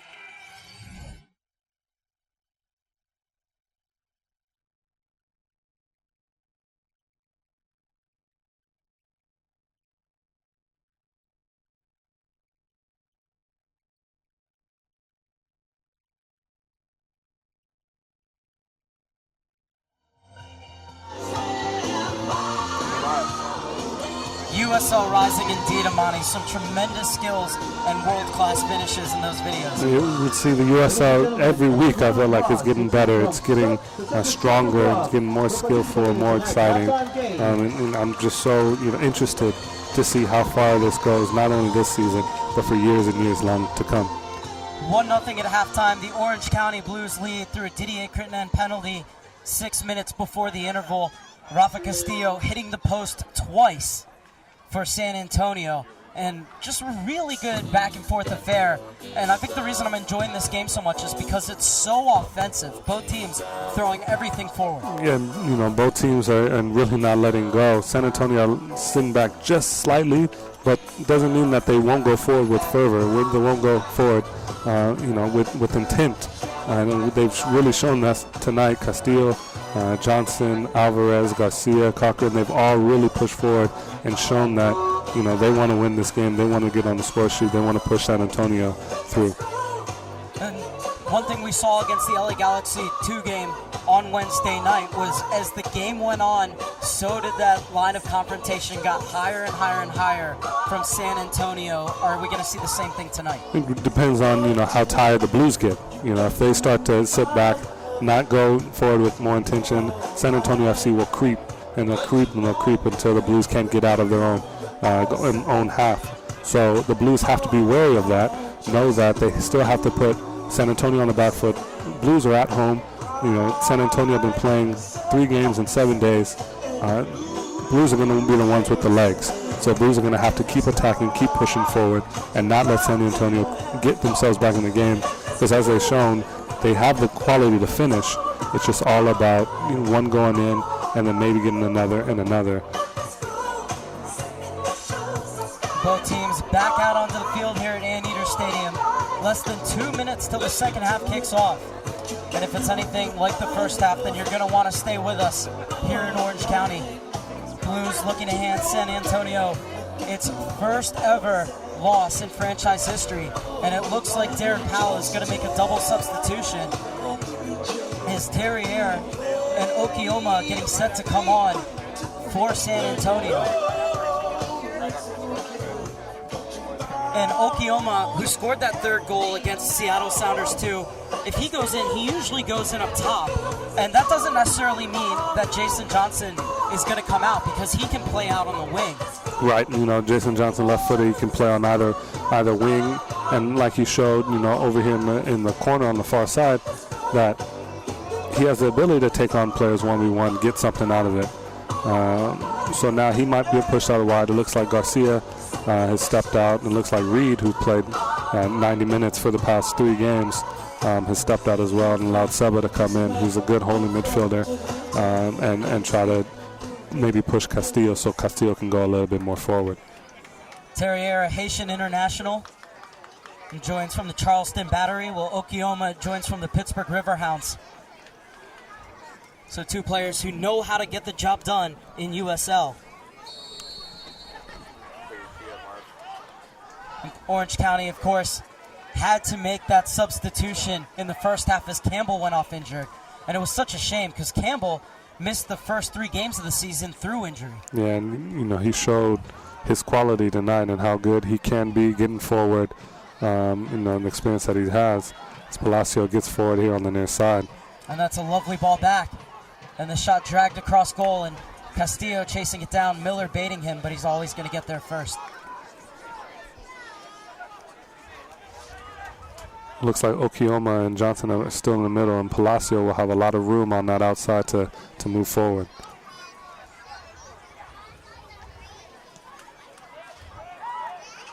Jekwa chasing it down, Caesar on the near side. And the assistant referees have to wait until the players, quote-unquote, involved to raise this flag. And sometimes it's a bit frustrating because you're just waiting for him to jump into play before the flag comes up. We all know he's offside. It's understandable, but it gets annoying. You just call it. Let me put my hand on the ball and keep playing. Why do I have to wait till we run 10 more yards for me to know, what I already do know?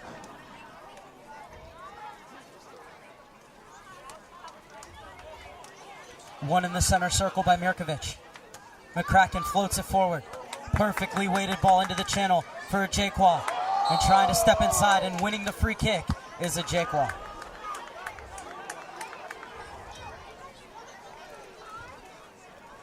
Great ball over the top there by McCracken to find a Jekwa running into the channel. It was a good touch. It looked like a Jekwa slipped before he was touched there, but either way, push the ball past him, gets fouled. And now Cretinan is over it. Mius is just walking away now. Cretinan over it, ready to whip in a free kick in what's essentially a short corner. Blues have 2 players in deep and 4 players getting ready to crash just behind the penalty spot.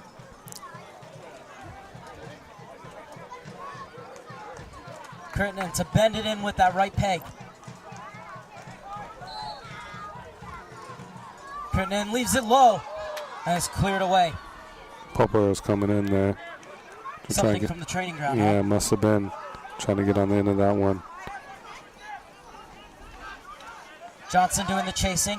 Castillo joins the party, but the Blues are able to get it away. Jekwa, can he get there before the keeper? Tremendous bravery from Josh Ford. Such quickness to come off his line and then get there before Jekwa there. But another ball over the top into that channel. Floated in from Cortez. And Ford did well to smother it with Caesar lurking.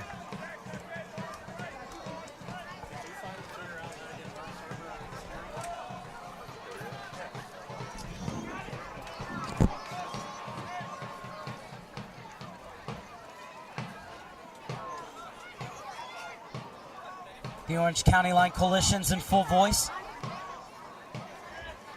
So free kick will be whistled against the Orange County Blues. 49th minute, Blues leading 1-0 through a 39th minute penalty from Didier Cretinan after Campbell was taken down by Palacios. And this is Palacios. Ball was pulled into an interesting position and Johnson fizzes it just past that post.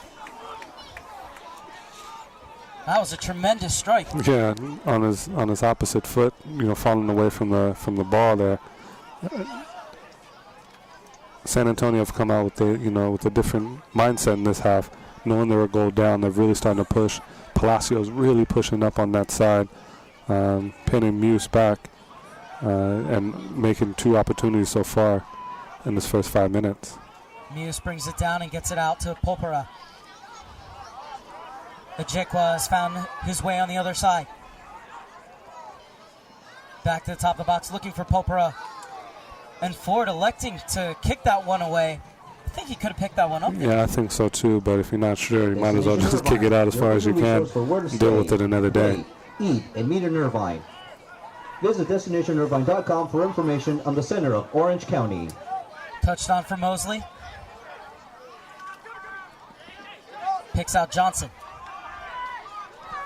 Was expecting Mosley to make that run inside, and he applauds the effort. But the ball goes back to Plunka, who will play catch with Miller. Plunka, the 22-year-old German, joined this season from Fortuna Düsseldorf, a well-known name in German soccer, even if not in the Bundesliga.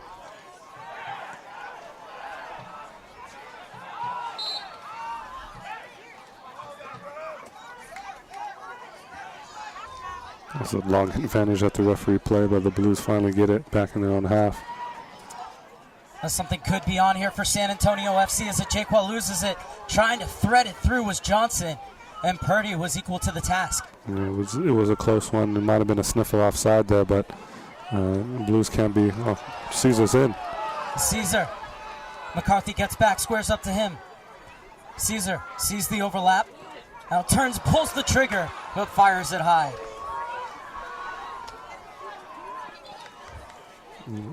That's perfect counterattacking football from the Blues. Be able to take an opportunity, stop maybe a hit or offside, don't matter. Get the ball as quick as you can in the midfield.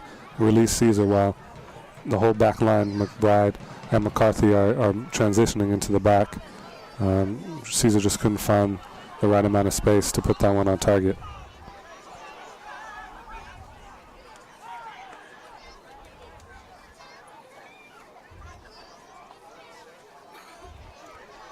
And now a step on the far side, and had to get the ball.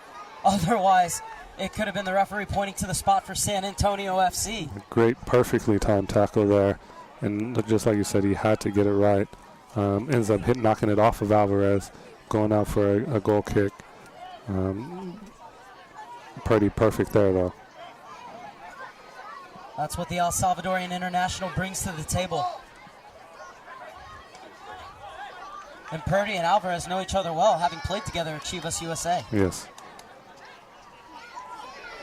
And as we talked about off air, it doesn't matter whether it's LA Galaxy 1 or LA Galaxy 2. It's got to be so sweet as a former Chivas USA player to score against the Galaxy. And, you share a stadium, your lockers are down the hallway from each other, and you share a city, but it's just like, Clippers and Lakers. Doesn't matter what kind of game you're playing, you're always going to have that rivalry, no matter how many years later.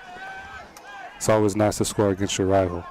Castillo with a free kick, and the entire cavalry is up from the back.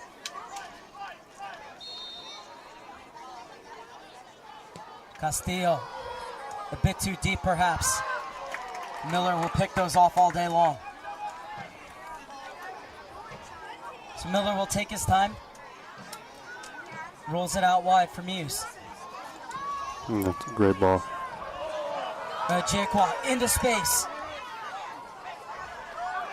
Smart hold-up play for Ajekwa as McCracken joins the party. Crittenden. McCracken keeps it in. Ajekwa. Cleared away by McBride. Okioma played it behind Castillo. Johnson gets to it, but the assistant referee on the far side saying he came back from an offsides position. Yeah, Johnson was, saying who me, but he started in the offside position. Did well to work back and win that ball, but he had made his run too early, expecting something different. Clipped over from Muse on the far side.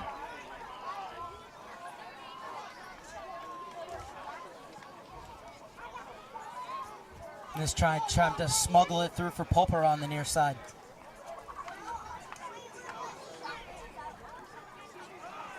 Popera unable to turn. Keeps it in bounds though. And Palacios will gather for San Antonio. Okioma flicks it through. Past Plunka. Past Miller. But not past McCracken. Simple ball over the top. One straight run, straight ball. Okioma does great to win it in the air, but they're going to start asking questions of the Blues in that back line on when one comes and one doesn't. But Miller comes out well to stop it. and make it difficult for Alvarez there. And McCracken saves it off the line. That's 1 for 1 now. I think they're equal. Castillo in his normal position over the dead ball. In swinger from the near side. It's dangerous. It's headed down at the back post. But Miller was well positioned. Stephen McCarthy was creeping over there, and I think it was Johnson that finally got his head on it. Just too weak for Miller.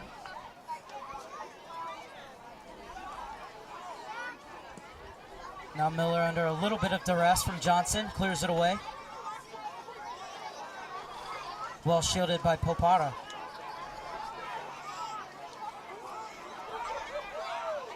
San Antonio really wants that ball through. Yeah, either Okioma or Johnson making the run in behind the defense.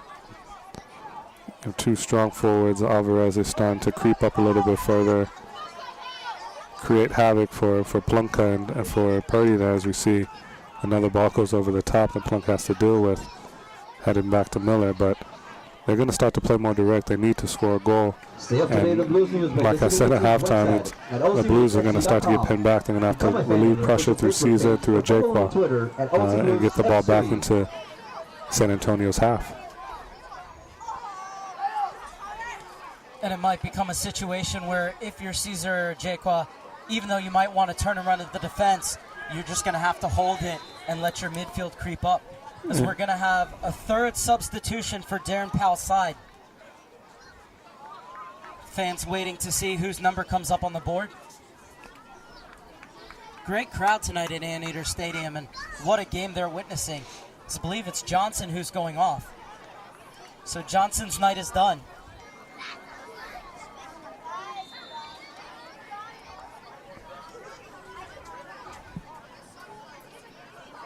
We'll get confirmation of who comes in for him in just a second. Palacios. McCarthy. Spent last year in the Finnish Premiership with Kupas, McCarthy. I was there with McCarthy right before he left. We were training together down in San Diego. And, you know, he was excited at the opportunity that to get to go to Finland and get to go to Nordic country and play. And, you know, he's such a cool, calm, great center back. That San Antonio, I'm sure, is very happy to have. Number 9, Manolo Sanchez. And it's Manolo Sanchez, who joined from the New York Red Bulls, where he made 3 appearances last year, spent most of his time in the USL with NYRB2. And Sanchez is definitely a game changer. Just like Garcia has that ability to create off the dribble. And so just expect, you know, some kind of fireworks from him coming in. 30 minutes is plenty of time to make a stamp on the game. And you know, he's expecting to definitely try to find his way into goal. Mosley was sizing up the cross. Instead, he skips past the Ajekwa, leaves it off for Cochran. Cochran threads it through. Nokioma bodied off the ball. Terrier wins it in the center circle, only as far as Crittenden. Caesar tracking back. He has his pocket picked. And now it's San Antonio trying to nudge their way forward. Good skill. Mius is beaten, but that ball into the arms of Brandon Miller. Reads the game so well, Brandon Miller. He was out into that spot before the ball even got there. Yeah, he's so quick off his line, and it's a bit of athleticism as well as experience and knowing when to come out and when not to. But every cross he's there, the right place, the right time, coming to pick it out of the air, just like that one we saw there. Frustration for the 20-year-old Mosley as he pushed that one out of bounds.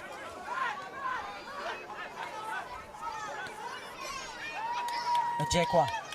There's that hold-up play they need from him. Exactly. And so now the Blues have been able to shift it, find the other side, and now we have an opportunity in the box. Caesar, the overlapping comes from you as Caesar went for glory and put it well over.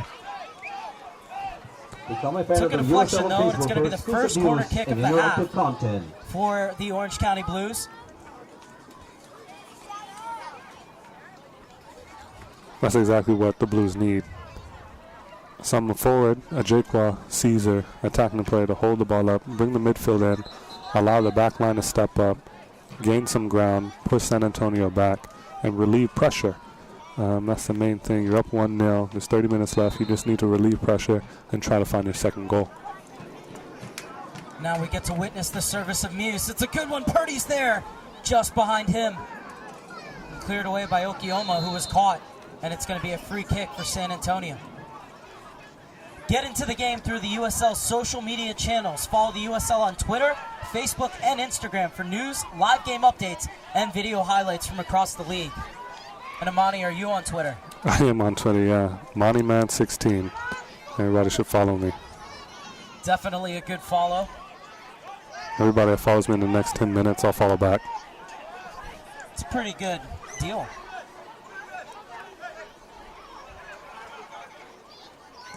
Miller, just past the hour mark at Anteater Stadium. The Orange County Blues 39th minute penalty from Didier Crittenden holding up as the only goal so far. Castillo has hit the post twice for San Antonio. And in what has been a very progressive game in terms of attacking for both sides. And this time it's Cortez on the overlap. Turned Mosley inside but wasn't able to turn him out. Ajekwa waiting for the overlapping run of Cochran. Weaves his way into the box, but a heavy touch allows McBride to come over and clear. We would like to thank Merrill Lynch Wealth Management for being an official partner of Orange County Taking Blues quickly, FC. Crittenden launches it to the back post, but nobody making that run toward the back stick. Nike is a proud partner of the USL. Follow @Nike Soccer on Twitter for all the latest Nike Soccer information.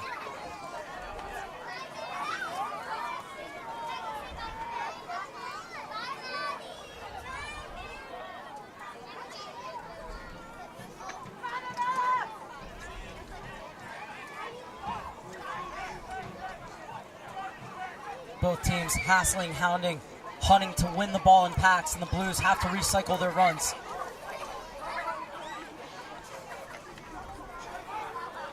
Almost fell for Ajekwa, but McBride intervenes. McCracken. The center back's kept Ajekwa onside. Into the box, McCracken floats it toward the back post. Caesar, free header! Still hasn't found his opening goal for the Orange County Blues. Look at him. He knows he missed a golden opportunity there to score. What we're talking about is the Blues playing, keeping possession in San Antonio's own half, and they do it there, move it from the left to the right side, and ends up in a great cross by McCracken to find a wide open Caesar in the middle. The header goes just wide, but he knows he should do better with that one. I don't expect him to miss another one of those if he gets the opportunity. Ajekwa, nice turn on McBride. Coming over and covers McCarthy, but McBride brings him down. And I think that's going to bring out the yellow card. What a turn and what a piece of skill by Ajekwa there to turn McBride, get underneath him, staying low, underneath McBride's arm that he can't push him down. Great strength, balance by Ajekwa to then push off, find a little burst of speed. McBride has no option but to pull him down. And now we have a dangerous free kick with Muse, Crittenden, Popora, Cortez all looking to want to have a sniff at goal. My guess is Crittenden will take it because you score one goal in the game. I think he'll be able to take the free kicks for the next couple of games to come. Well, he also has the seniority over Muse, right? Well, I think so. So, he was here last year at least. Muse can whip it in with the left, though. And if I was, forward, I don't know which way I'm going to set my wall. You have two very good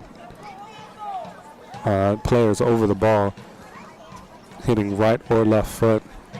It's a hard call, but Ford looks like he's going to hang out in the middle of his goal and just guess which way. Well, there's plenty of players in that wall. And Cortez trying to run interference. Crittenden on the right or Muse on the left. It's going to be Crittenden! So unlucky. What a great shot. What a great strike from Didier Crittenden there. Going opposite corner, inside of his right foot, curling, just rising just too much to the last second, hitting the corner of the post and the crossbar. So unlucky not to be 2-0 up here in the 65th minute. And Araujo is going to come in, the 24-year-old Brazilian. Played in the Belgian second division before coming over to Trinity College. or University, I should say. Jake Paul plays it through. Cesar! Off the crossbar again! And hammered over on the follow-up from Popara. And the Blues can't get any closer than that. Not any closer at all. You know, it's San Antonio had both of their shots hit the post in the first half, and now the Blues are having theirs. You know, it's just like flip-flopping the stories. What a good ball over the top from a Jaquan to Caesar. Caesar with the deftest of touches over an outstretched forward who couldn't do anything but watch it go over his head. Hits the post, comes out, Popara puts it over, but Blues so close to going 2-0 up and, you know, getting a real stronghold on this game. Oh, and that's going to be a yellow card. The shirt of the jersey was held. So Plunka will go into the book. It's a foul he had to make, though, Plunka. Yeah. It's a smart foul. Yeah. Okio was in. He was in there, and sometimes you just have to take one for the team. It's a professional foul. It's a tactical foul. Take the yellow card, bite the bullet, and live for another day. Ladies and gentlemen, your attention please. Yellow card caution has been issued by the referee to OC Blues number 6, Maurice Plunka. But that's again soccer in general. You know, it's something happens on one end, you have to be just as able to react on the other side quickly. That ball gets over the top, the player runs through, Plunka has to take him down, but it's, you know, a mere 10 seconds after you get a chance on the other side. You have to be able to play both and keep your mind switched on without any mental mistakes. Now you have Castillo, who can hit that with the left foot. Alvarez over it as well. Would love to score for the second time in as many games in front of his family. And it is going to be Alvarez. Miller pushes it to safety. Good hit by Alvarez. I don't think Miller was really that challenged by it or concerned, but good save anyway, tips it over the bar. But now it's a dangerous corner, you know, with McCarthy, McBride coming up for it. And it's flicked on. Still might be something on here for San Antonio FC. Cleared to the top of the box. And then miss-hit. Blues want it offside, but instead it's going to be kept in. Oh, great ball. Beautiful ball slid into Castillo, and Plunka's over to get a crucial touch. I think that hit off Miller, and Miller made the save. It was a great shot either way by Castillo, and a great little slip ball in there. And San Antonio knocking on the door now, and they're going to get an opportunity again. 68th minute. Miller elects to punch, and he's going to win the free kick in a very crowded penalty box. And there's an Orange County Blues player down.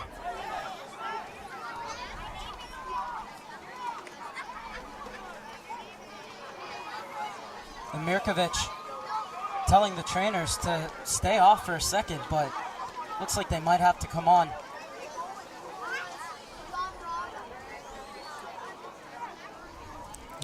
We also have a battle between two incredible coaches in Oliver Wies for the Orange County Blues and Darren Powell. Oliver Wies, of course, former Swedish under-21 international who played in the U.S., and Darren Powell, who grew up from the ages of 14 to 16 playing in Nottingham Forest's youth academy, where he got to watch Brian Clough coach, one of the greatest coaches of all time. Yeah, and so they both just have a wealth of knowledge and experience to bring.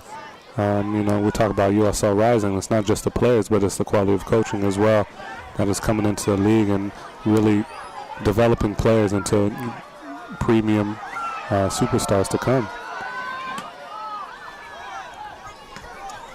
After his time at Nottingham Forest, Darren Powell went over and did his apprenticeship at Notts County, where Neil Warnock was the coach, and that's another character who, you know, is a big stature in the English game. Oh, yeah. And one of the things about Darren Powell is he's standing on the far side, as is Oliver Wies, but he's so invested. He lives with every single play and the emotion of the game like he's one of the players out there. I told him when I spoke to him that it reminded me a little bit of Jurgen Klopp, as we saw in that incredible win for Liverpool over Dortmund. He said, well, that's a huge compliment, because Klopp, along with Klopp and Neil Warnock are three of the coaches that I admire the most. Well, you can tell in the way that he organizes and the way his players come and fight tooth and nail from 0 to 90 minutes. Jurgen Klopp is such an amazing character in the modern day game.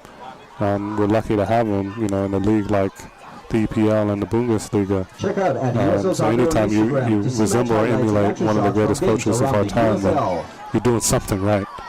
And of course, Barry Venison, who's an absolute legend in the English game Yes. for the OC Blues, right alongside Oliver Wiese.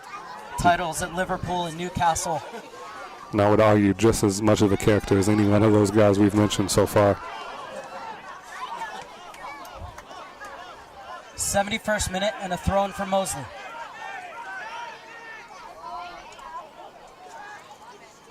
But Jakewell getting back and doing the defensive work. Still work to be done here. Punched away by Miller. Cleared but off of Cortez. Throw-in on the far side. Terrier.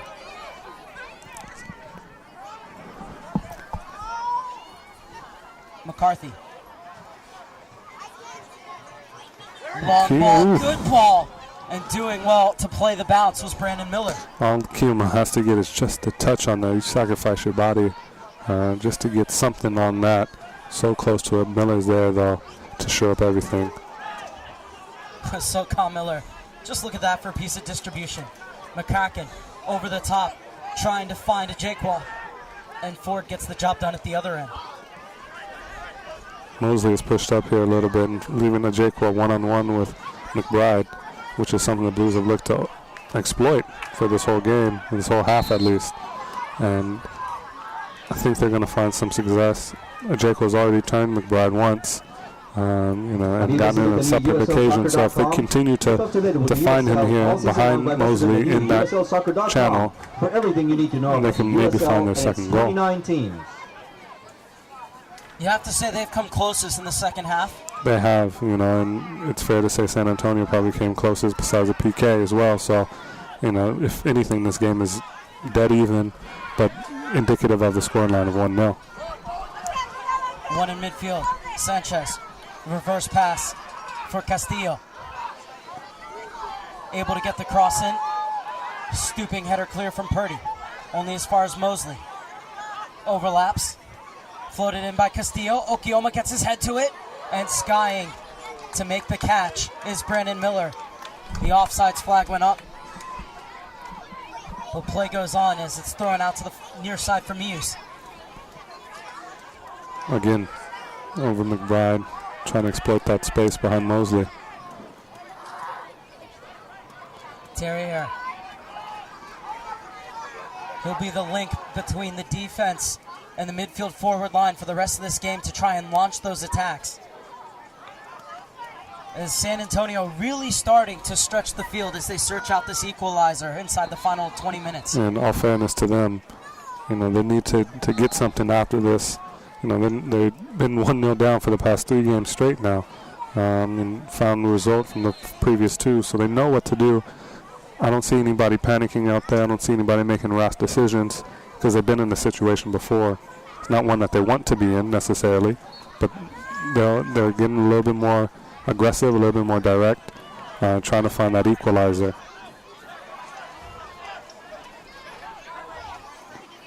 This time it's Mosley who sends it in. Okioma couldn't control it under heavy pressure.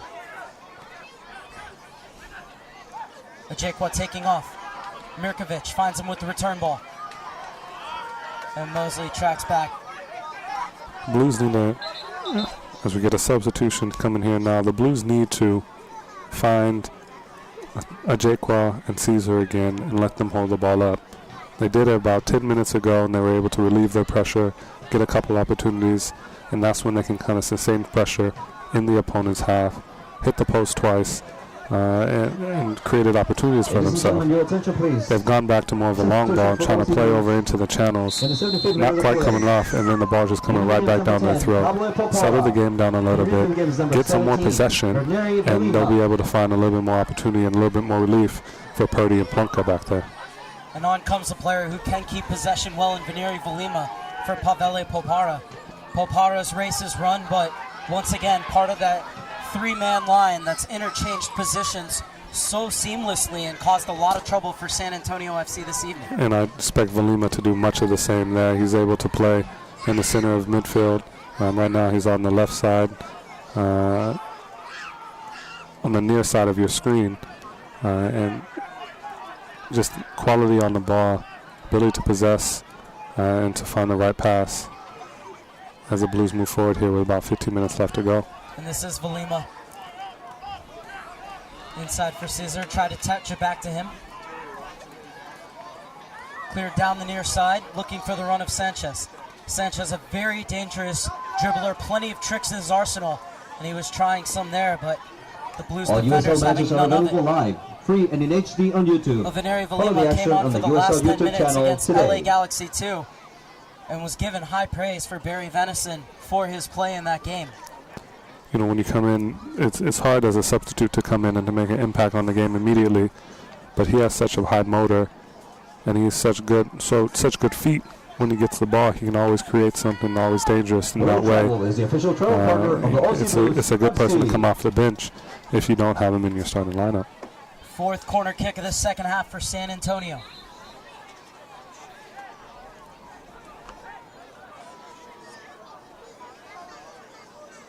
McBride is in there, as is McCarthy. McCarthy being watched by both Plunka and Ajekwa. Castillo to fling it in. Placed into an interesting position, but the Blues were able to deal with it. And now they can break. Ajekwa.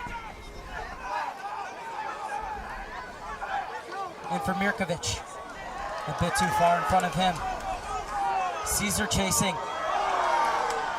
And he got all ball Mosley. Yeah, it was good tackle by Mosley. It's, shouldn't have let him get that far away from it. And Ford had come out and got himself caught in no man's land. Caesar working hard even in the 77th minute to get that ball, but it's always going to be Mosley's. Oh, Jake was pulled more into a wing position here, or midfield position at least. Yeah, I think it's just maybe to shore up the back line a little bit more, but he still has full freedom to roam and get forward. A heavy challenge from Terrier. Jake was kind of found himself on the right side of midfield this whole game as a winger position in accompaniment to Caesar, and he's done a great job so far tonight. And now a double substitution getting ready to be made by Oliver Weiss. A pat on the back for Christian Silva making his debut for the Orange County Blues.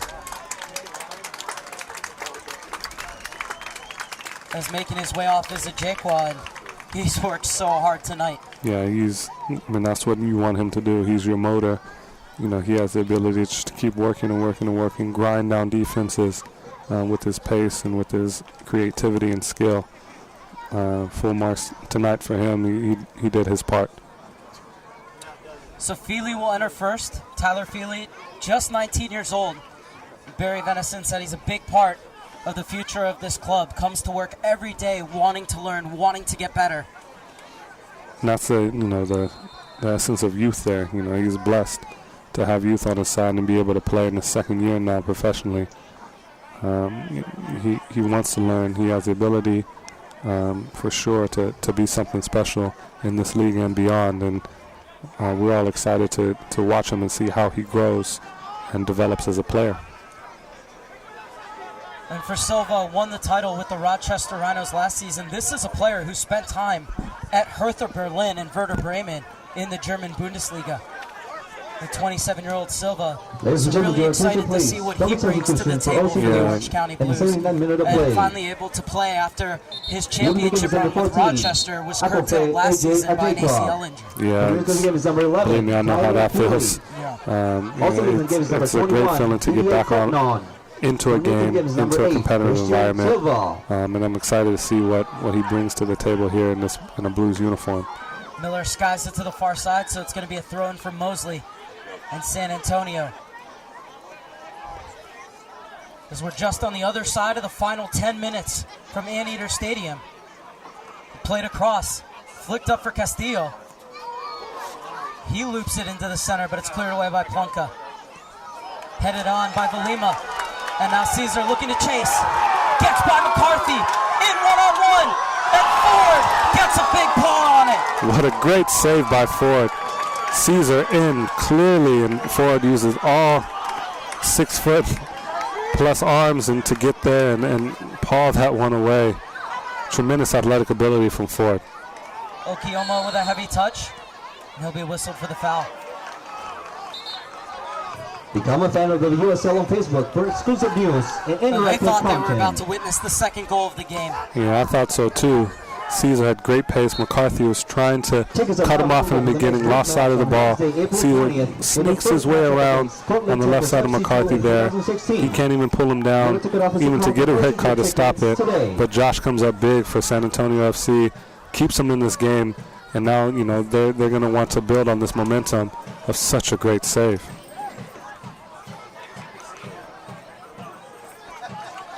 Rare miscue from Cochran. And it'll be a throw-in for the Orange County Blues as Muse comes up to take. Quickly into the pocket for Oriel Cortez. Exchanges passes with another player making his debut tonight in Christian Silva. Feely goes down. No call for the 19-year-old.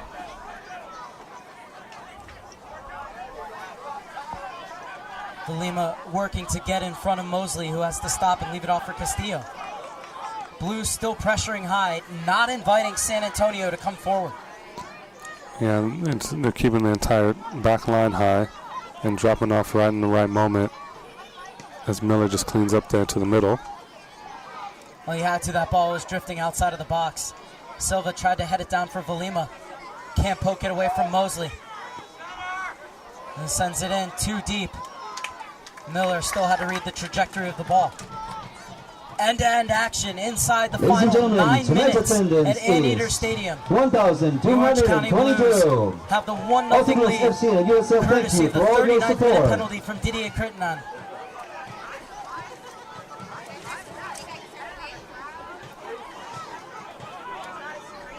Never count San Antonio FC out. It was an 89th minute goal that stole points against LA Galaxy 2 on Wednesday night.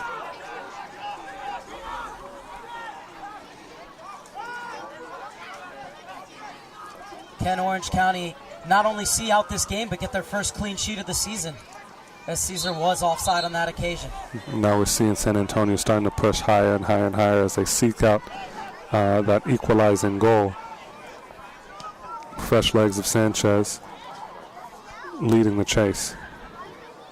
Araujo. Good hold-up play from Okiyoma.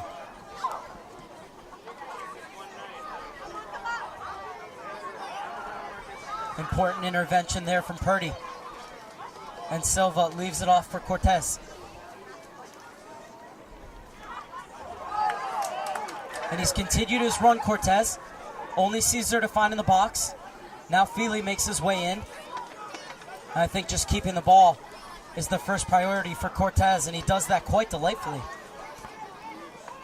Yeah, now the Blues can reset again, but keeping San Antonio off the ball, keeping them stretched, trying to find little pockets to play in and hold the ball, so San Antonio can't get another opportunity to attack. Valima gets on the right side of Araujo. Still whistled for the foul, though.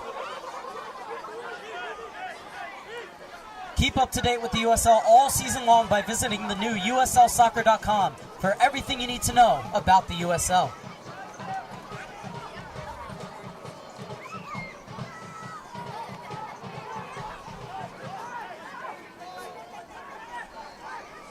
We're in for a grandstand finale between the Orange County Blues and San Antonio FC.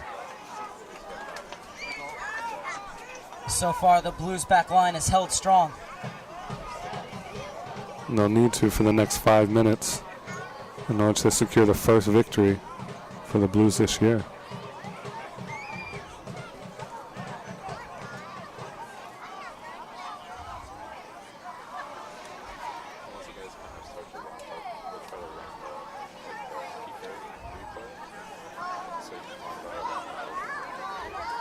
Thrust forward, but right to the chest of McCarthy.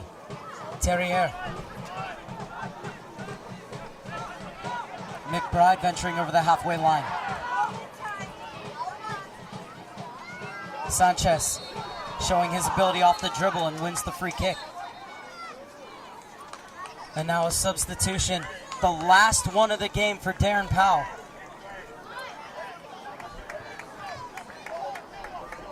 And sprinting off is Alvarez. Sean Chin, I think, is coming on. Substitution for San Antonio FC in the 86th minute of play. Leaving the game is number 10. Didn't see any time Carlos against Alvarez. LA Galaxy Coming too. into the game Against is his number third 17, appearance tonight. Sean Chin. 26-year-old who you know well. Yeah, former teammate and roommate of mine in Minnesota. Played against him while he was in Edmonton. He's a good player, very quick on the ball, good skill, and can finish. And so I think this is maybe a good substitution for Powell this late in the game. Castillo floats it in and is headed away. Tyler Feely getting the job done on the defensive end. Told us at the beginning of this season that Wiese and Venison have really helped him on the defensive side of his game, and he shows it there. Purdy gets an important touch.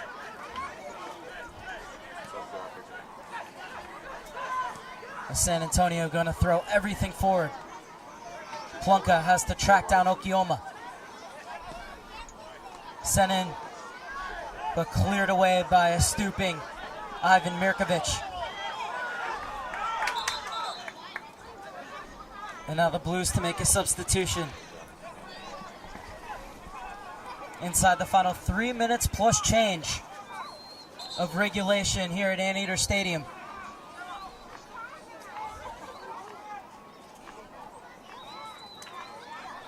And it's going to be Cortez. Tremendous debut for the Spaniard. Yeah, I think he settled into the squad really well tonight. Leaving the game is number 20. Showed his quality on and off the ball. His work rate was incredible. Like we said, he covered so much ground, so much area. And when he did finally get onto the ball, every pass was incisive and decisive. And I think he's going to have a good future here at the Blues. Hey fans, stick around after the match for autographs for the players. And for your safety, please remain in the stands during the session and do not enter the field of play. Thank you.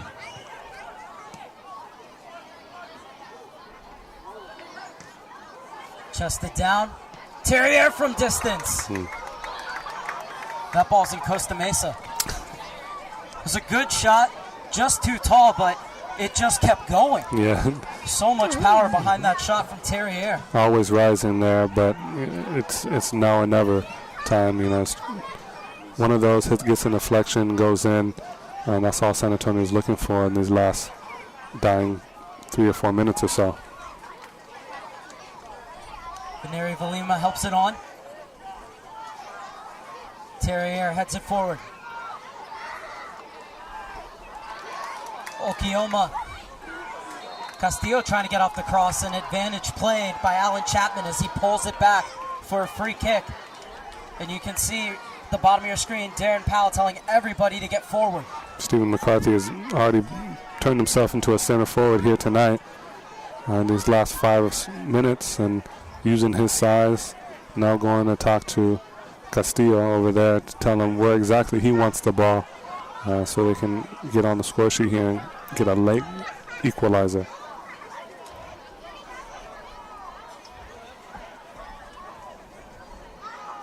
Castillo and Araujo over it.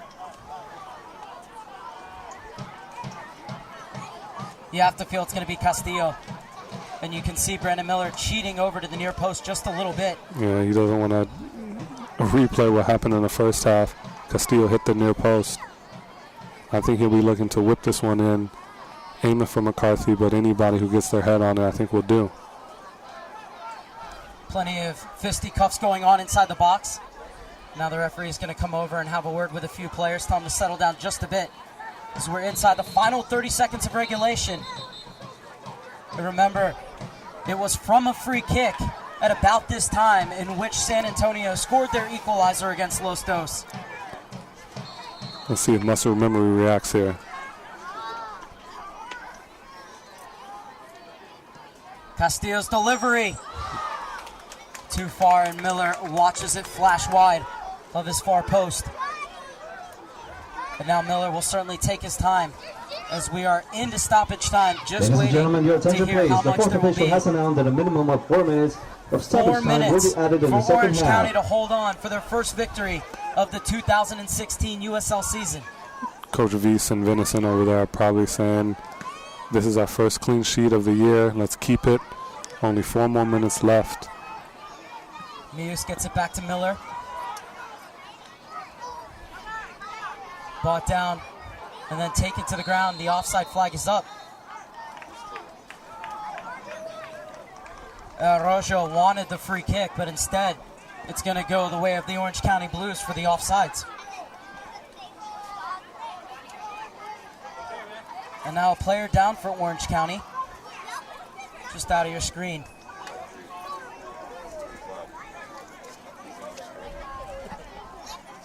And it's Mirkovic, who looks to be cramping up.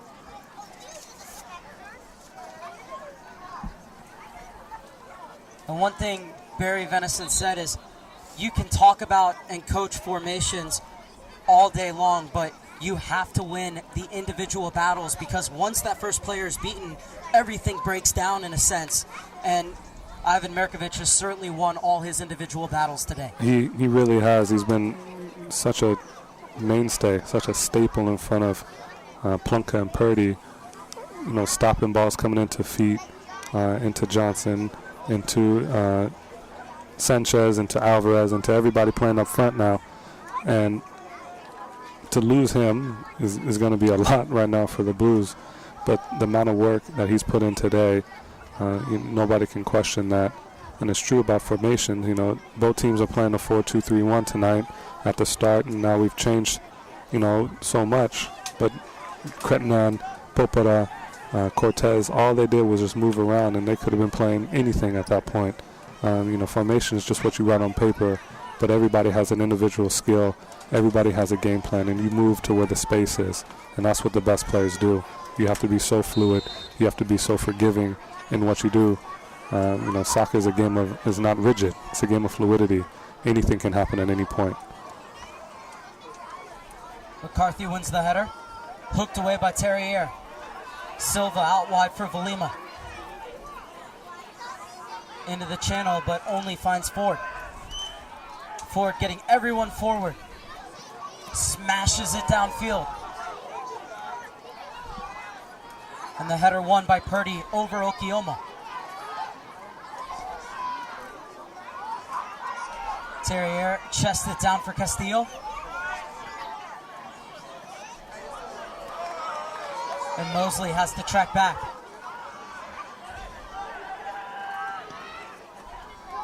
Launch forward once again.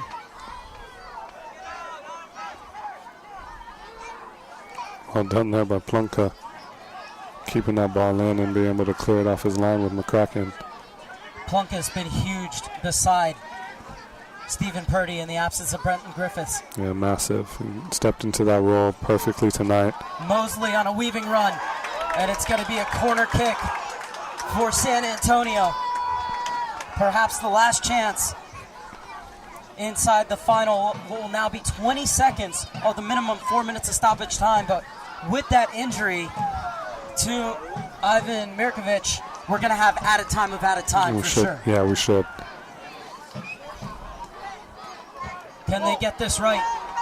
Cleared away and smacked even further downfield. We've hit the 4 minutes. The Offside. Orange County Blues will have a free kick for offsides. He went a little long on that whistle. It's the offsides flag, so Orange County going to bleed more time off this clock. People started getting up in the stands thinking the game was over. I wasn't the only one. Yeah, no, I don't think so. 1,200 people here tonight all thought it was going to be over. Poked away from Castillo, but sent back the other way by San Antonio. Mirkovic back on, just trying to guide it into the corner. Too hot for Araujo to handle. Is there one last thing in the tail for San Antonio?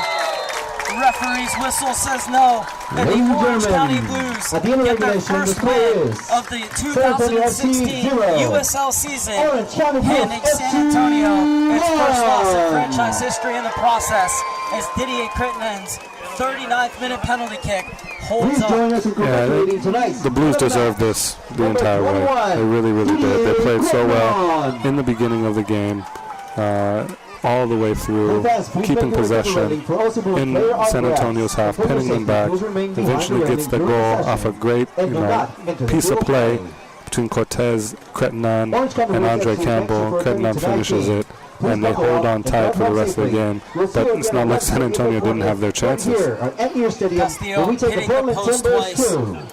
Jason Johnson getting in early, but that's why Brandon Miller is back there and is the reigning goalkeeper of the year. At the other end, Ford was huge too. There were plenty of chances for Orange County to end this game as a contest before the final whistle. However, 2 posts, and then Josh Ford, especially with that tremendous save by sticking out that hand to not allow Caesar to round him. Yeah, it's shows what good goalkeepers can do. We've been blessed here at Anteater Stadium in Irvine to see 3 great goalkeeping battles. From the first game all the way here now in San Antonio between Josh Ford and Brandon Miller. So they both showed their quality tonight. Josh Ford is going to be unlucky that it was a PK that got by him to lose his clean sheet, because they both deserved clean sheets in my opinion. Debuts for Campbell and Castro, and both of them played a huge part in Orange County's first victory of the year. Yeah, Campbell did so well before he got injured, and it's upsetting to see. Hopefully it's not too bad and he can come back in, but he pushed Palacios back so far because he was able to come in. He was enabling Popora to go into the middle to create, because he was doing so well on the outside, whipping in crosses, taking men on, and just keeping possession and defending well. Gets the PK, shows his quality, gets injured, but I think that as soon as he's able to be back into the team, he has a pretty darn good shout about why he should be. The coaching staff has told us that they want to foster a team that will fight and battle for each other to the bitter end. They did that tonight and get the 1-0 victory. It's just building off of what they did last year as a squad. 10 games to go. Winning the lion's share of those and be able to make the play, not only make the playoffs but win the Western Western Conference regular season. So it's that mentality that's just instilled within the OC Blues culture now.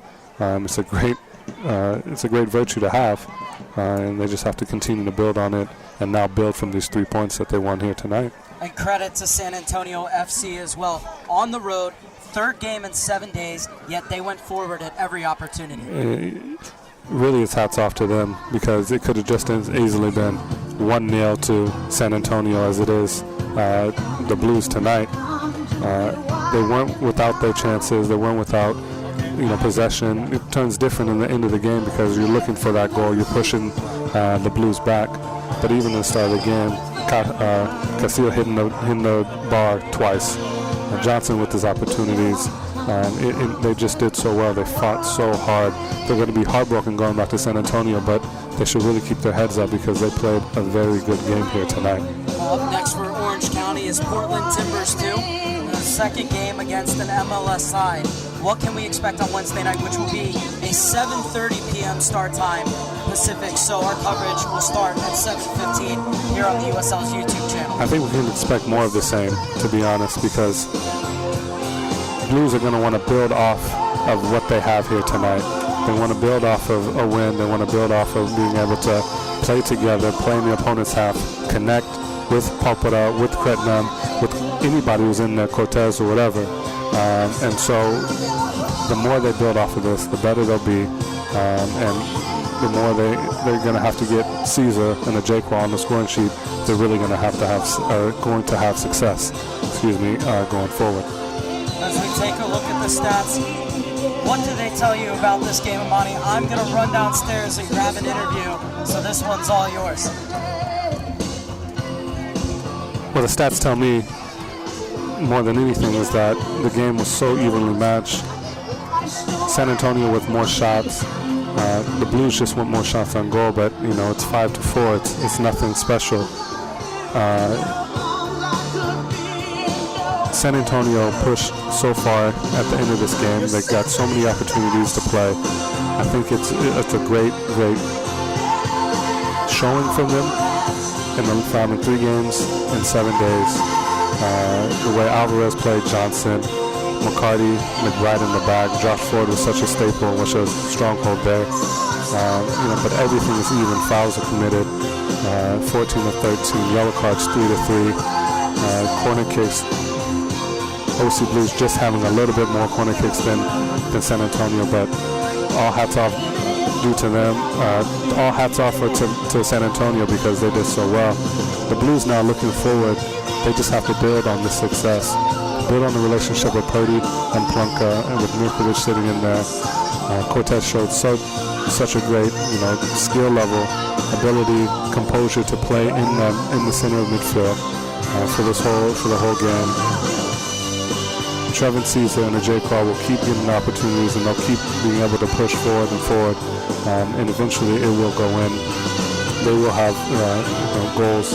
They do come in bunches, and we'll see a lot of special things from them coming here soon. Near that half yard of space. As we take a look at some replays here from St. Palacios taking down Andre Campbell. What a great skill from him. Andre Campbell so well tonight to get in, play, left back. Didier Crettenand takes the PK, makes Josh Ford go to the wrong side. It was such a great goal. But that wasn't, all we had. Crettenand hit the post off a free kick in the second half. Trevin Caesar hits the post in the second half. Trevin Caesar has a 1-on-1. Josh Ford saves it. Big left hand to stop the 1-on-1 and keep San Antonio at least with the sniff going forward. Their first loss of the year, the first loss of their franchise. But the way they play, the experience they have mixed with youth, it's only going to get better for San Antonio. I expect to see them, in a good playoff position at the end of the year if they continue on the track that they're on right now.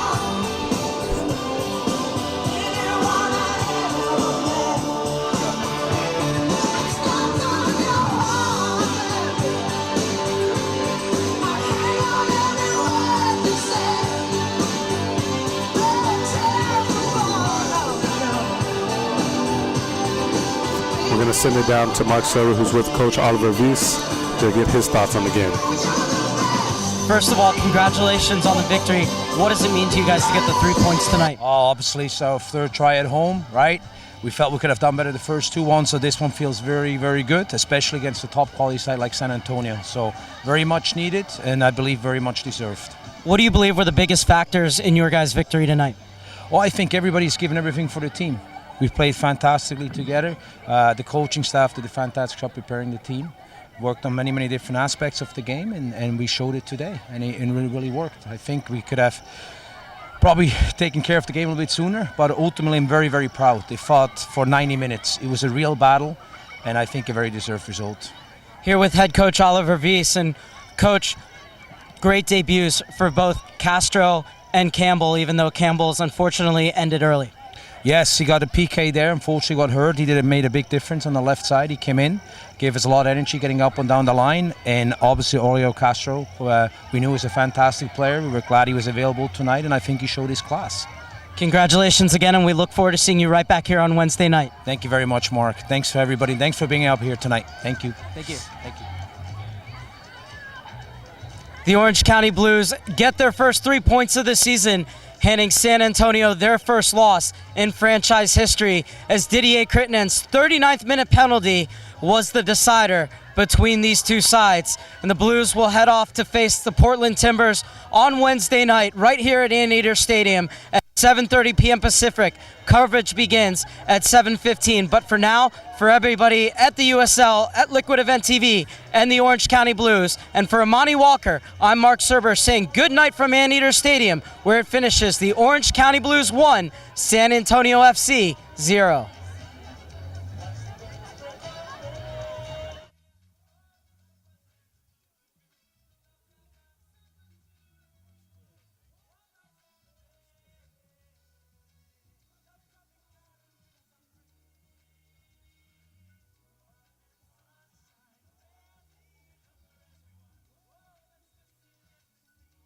This copyrighted telecast of the United Soccer League may not be retransmitted, rebroadcast, or reproduced without the express written consent from the United Soccer League.